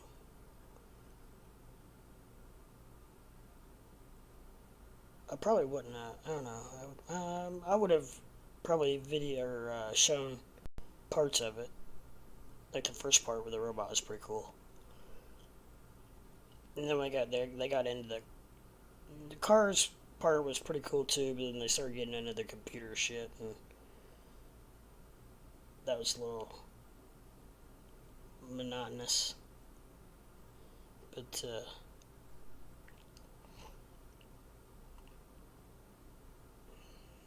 I mean, cool. It's gonna be freaking awesome, but there were some details that were a little over my head. I have learned so much since I started streaming about computers. I've never considered myself computer dumb. Like, I'm pretty good in certain programs, like Excel and Word and some of the business apps and stuff that I had to do in business and school and stuff, but when it gets into the nitty-gritties, the hardware and a lot of software, I am self-taught. Except for what? I'm self-taught except for what Tame, KRS, Ape, and Squarefoot have taught me. Other than that, I'm self-taught.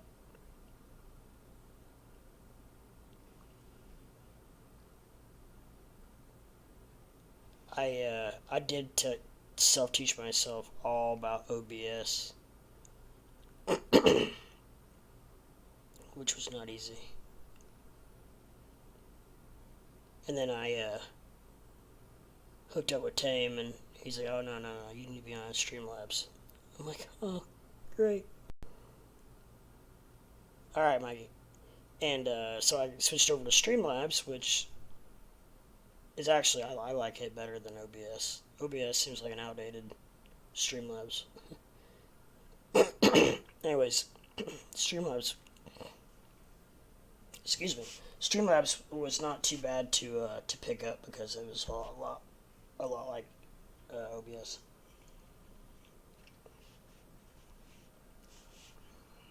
But yeah, I'm self-taught on a lot of this stuff. And Discord, my lord, it took me a couple of weeks to be able to navigate through around on that. When I started streaming, it was the first time I actually felt old.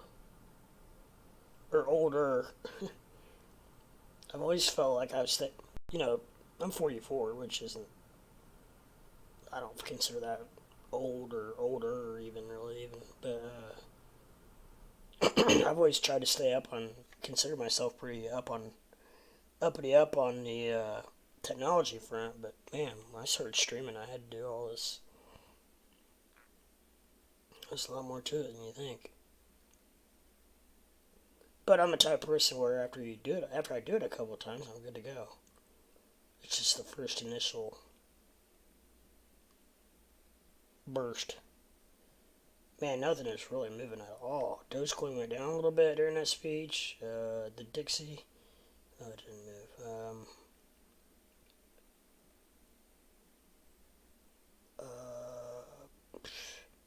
Bitcoin and Ethereum are almost unchanged since the new candle at 8 o'clock.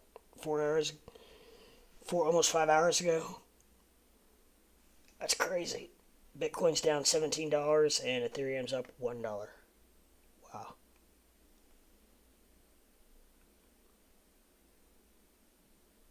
Jack Binions. They used to have one in at our Caesars Southern Indiana, and when they renovated and went on land, I don't know, they might still have that. I don't know, but I heard it was really good. Hammond Horseshoe. Hammond is that's way up north. That's up a couple hours from Chicago. It's in Indiana though. Yeah, it's pretty popular.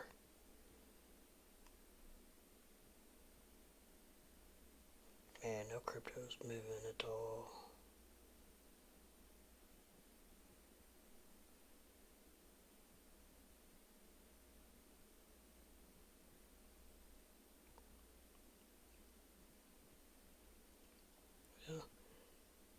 least we can't lose anything in the stock market for a couple days, right? Not till Monday anyway. Lep, can you open up a casino where Funky Monkey was?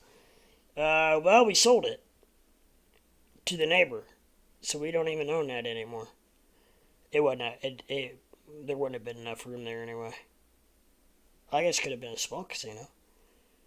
I don't even know how that all works. How you would get a license.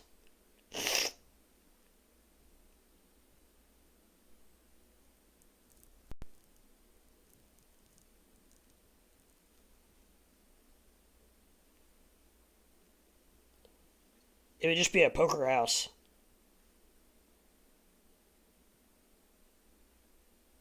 They actually tore the building down. The building is no longer.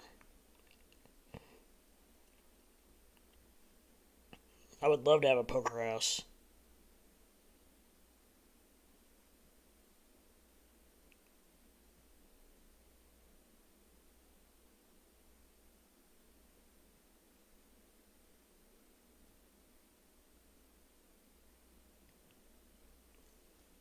Instead of the Moose Lodge. Oh boy, I don't know. There's a back room there that you could fit. Well, we've had 100 people in a tournament before there, so you get that's 10 tables of 10. So you can get a few more in there. You could probably get 12 or 13 tables in there probably comfortably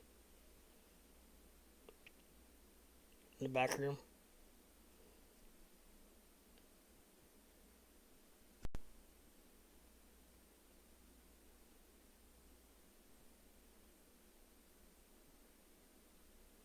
You can have memberships. That's how they make it legal in Texas. Huh.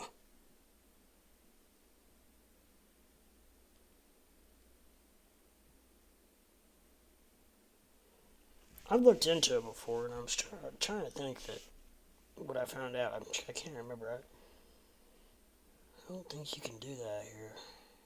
There's always loopholes. I know when I had the Funky Monkey, I had a tournament, and we got to the point where we had a big tournament, and Excise came in and very nicely told us to quit, which we got lucky. They didn't bust us. And so what I started doing was I started having it was just a cheap tournament. It was it was $40 buy-in.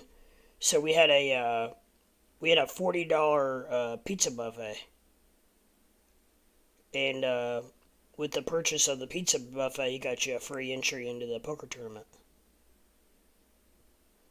Because the deal here in Indiana is with the excise, it's gaming control now, but back then it was excise that took care of it, and their main stipulation was you can't pay money for a chance to win money.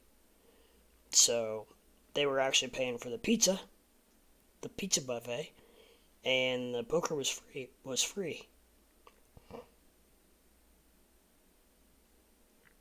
Shorty loves loopholes. Yeah, I pulled that one off on my own though. He was still living down in Nashville during all that.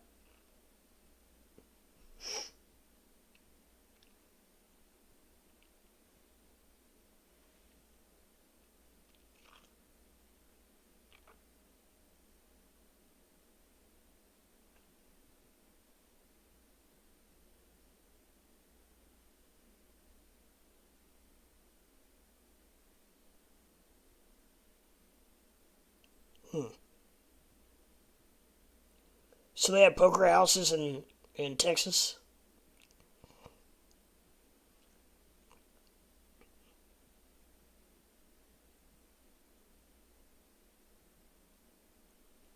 Yeah, well, especially because where I live between really 3 big cities. Right in the middle of 3 big cities, pretty much.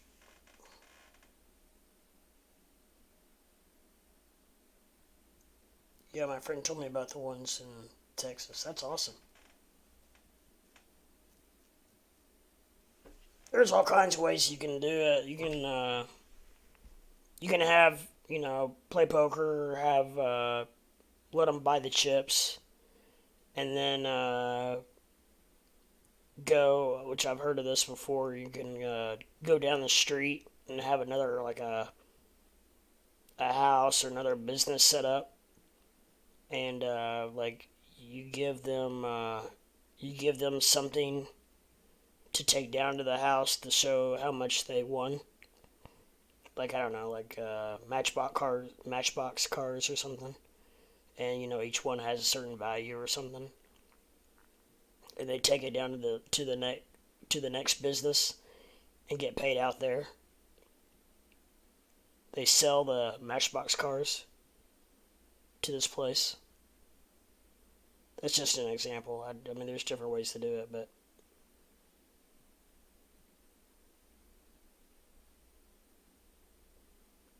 what the building costs like for 10K square foot? Oh man, I don't know.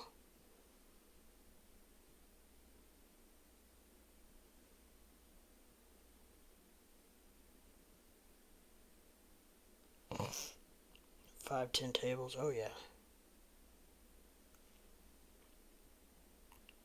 You would need enough tables where you'd have, obviously a hold'em would be your big game, and then a couple tables for at least one table for PLO, then maybe a stud table, and then obviously you would have a couple different levels of hold'em, 1-2 or 1-3, whatever you decided, and then 2-4. I don't know. You know what I mean, though, different levels of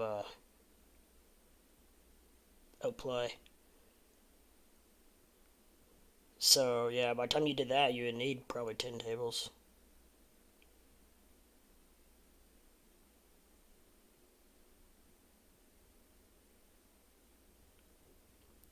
Take a rake of $7, $10.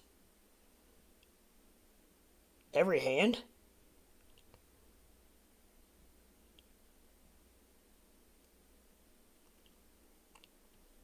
The norm around here is $1 for every 10 up to 5. Maybe casino might be 6.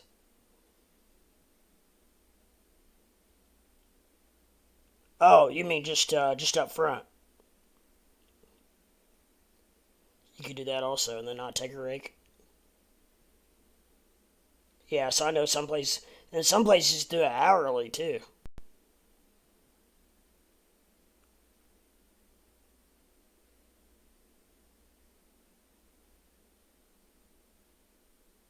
Which I don't think I like. I think I like, if you can do it legally, I like them taking it at the table as you win, because if I'm not winning any pots, I don't want to be paying out any rake, you know what I mean? But if I'm winning pots, then I don't care as much. But if your card dead anyway, and then they're taking rake out on top of that, that sucks.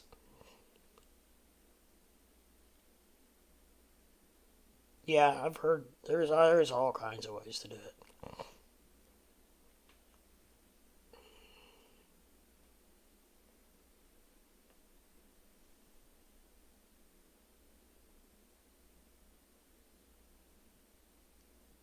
Some places they take in blackjack a $1 up front.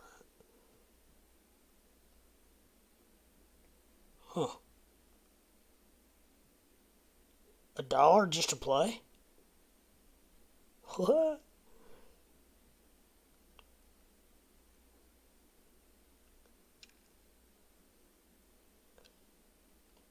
That's strange. However, out in Vegas though, shit, I guess they probably got enough turnover that several hundred people probably come sit down at a table throughout the day, probably. If you do that times, Lord knows how many tables they got. I guess I would add up. Yeah, sir, you're gonna need to pay $1, please. What?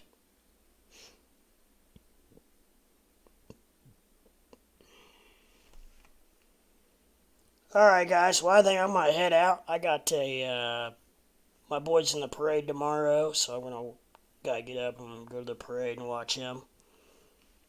For the football team, they're going to be in the parade tomorrow, so gotta go do that.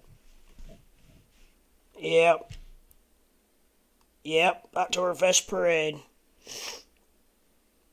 Old Junior, my boy's going to be in it for his football team, so gonna get up and go and do that.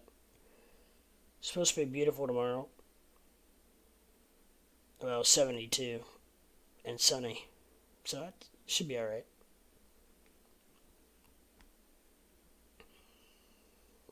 I might shish kebabs or Saudi bobbies. They're called both. I don't know. We call them both. If I do, I'll take a picture of them.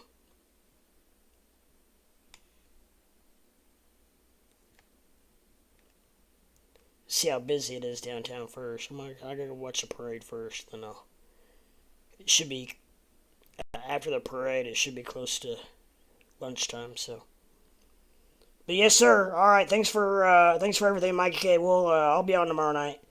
Faux show because I don't have my boy this weekend. But so I'll be on tomorrow night. But you guys have a good one.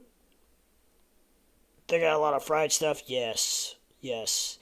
A lot of tenderloins, and then you got a lot of it's German festival, obviously, so they got a lot of brats and sauerkraut and that kind of stuff. But they also have a lot of like tenderloins, and they do have a lot of pulled pork and just your normal festival booths, lemon shake-ups, that kind of stuff. A lot of fish, fried fish. Tenderloins, steak tips, briskets. Alright, guys. I'm going to start getting me hungry now. But, alright, YouTube, thanks for everything. Everybody in Discord, thank you for everything. Steak tips. On top of potatoes, they're really good. But I'm getting hungry now. So anyways, guys, I got head. Don't forget, I'm going to sign off as I always do. And just remember, there's no I in crypto. And if we all work together, we can go to the moon together. Peace. Till tomorrow.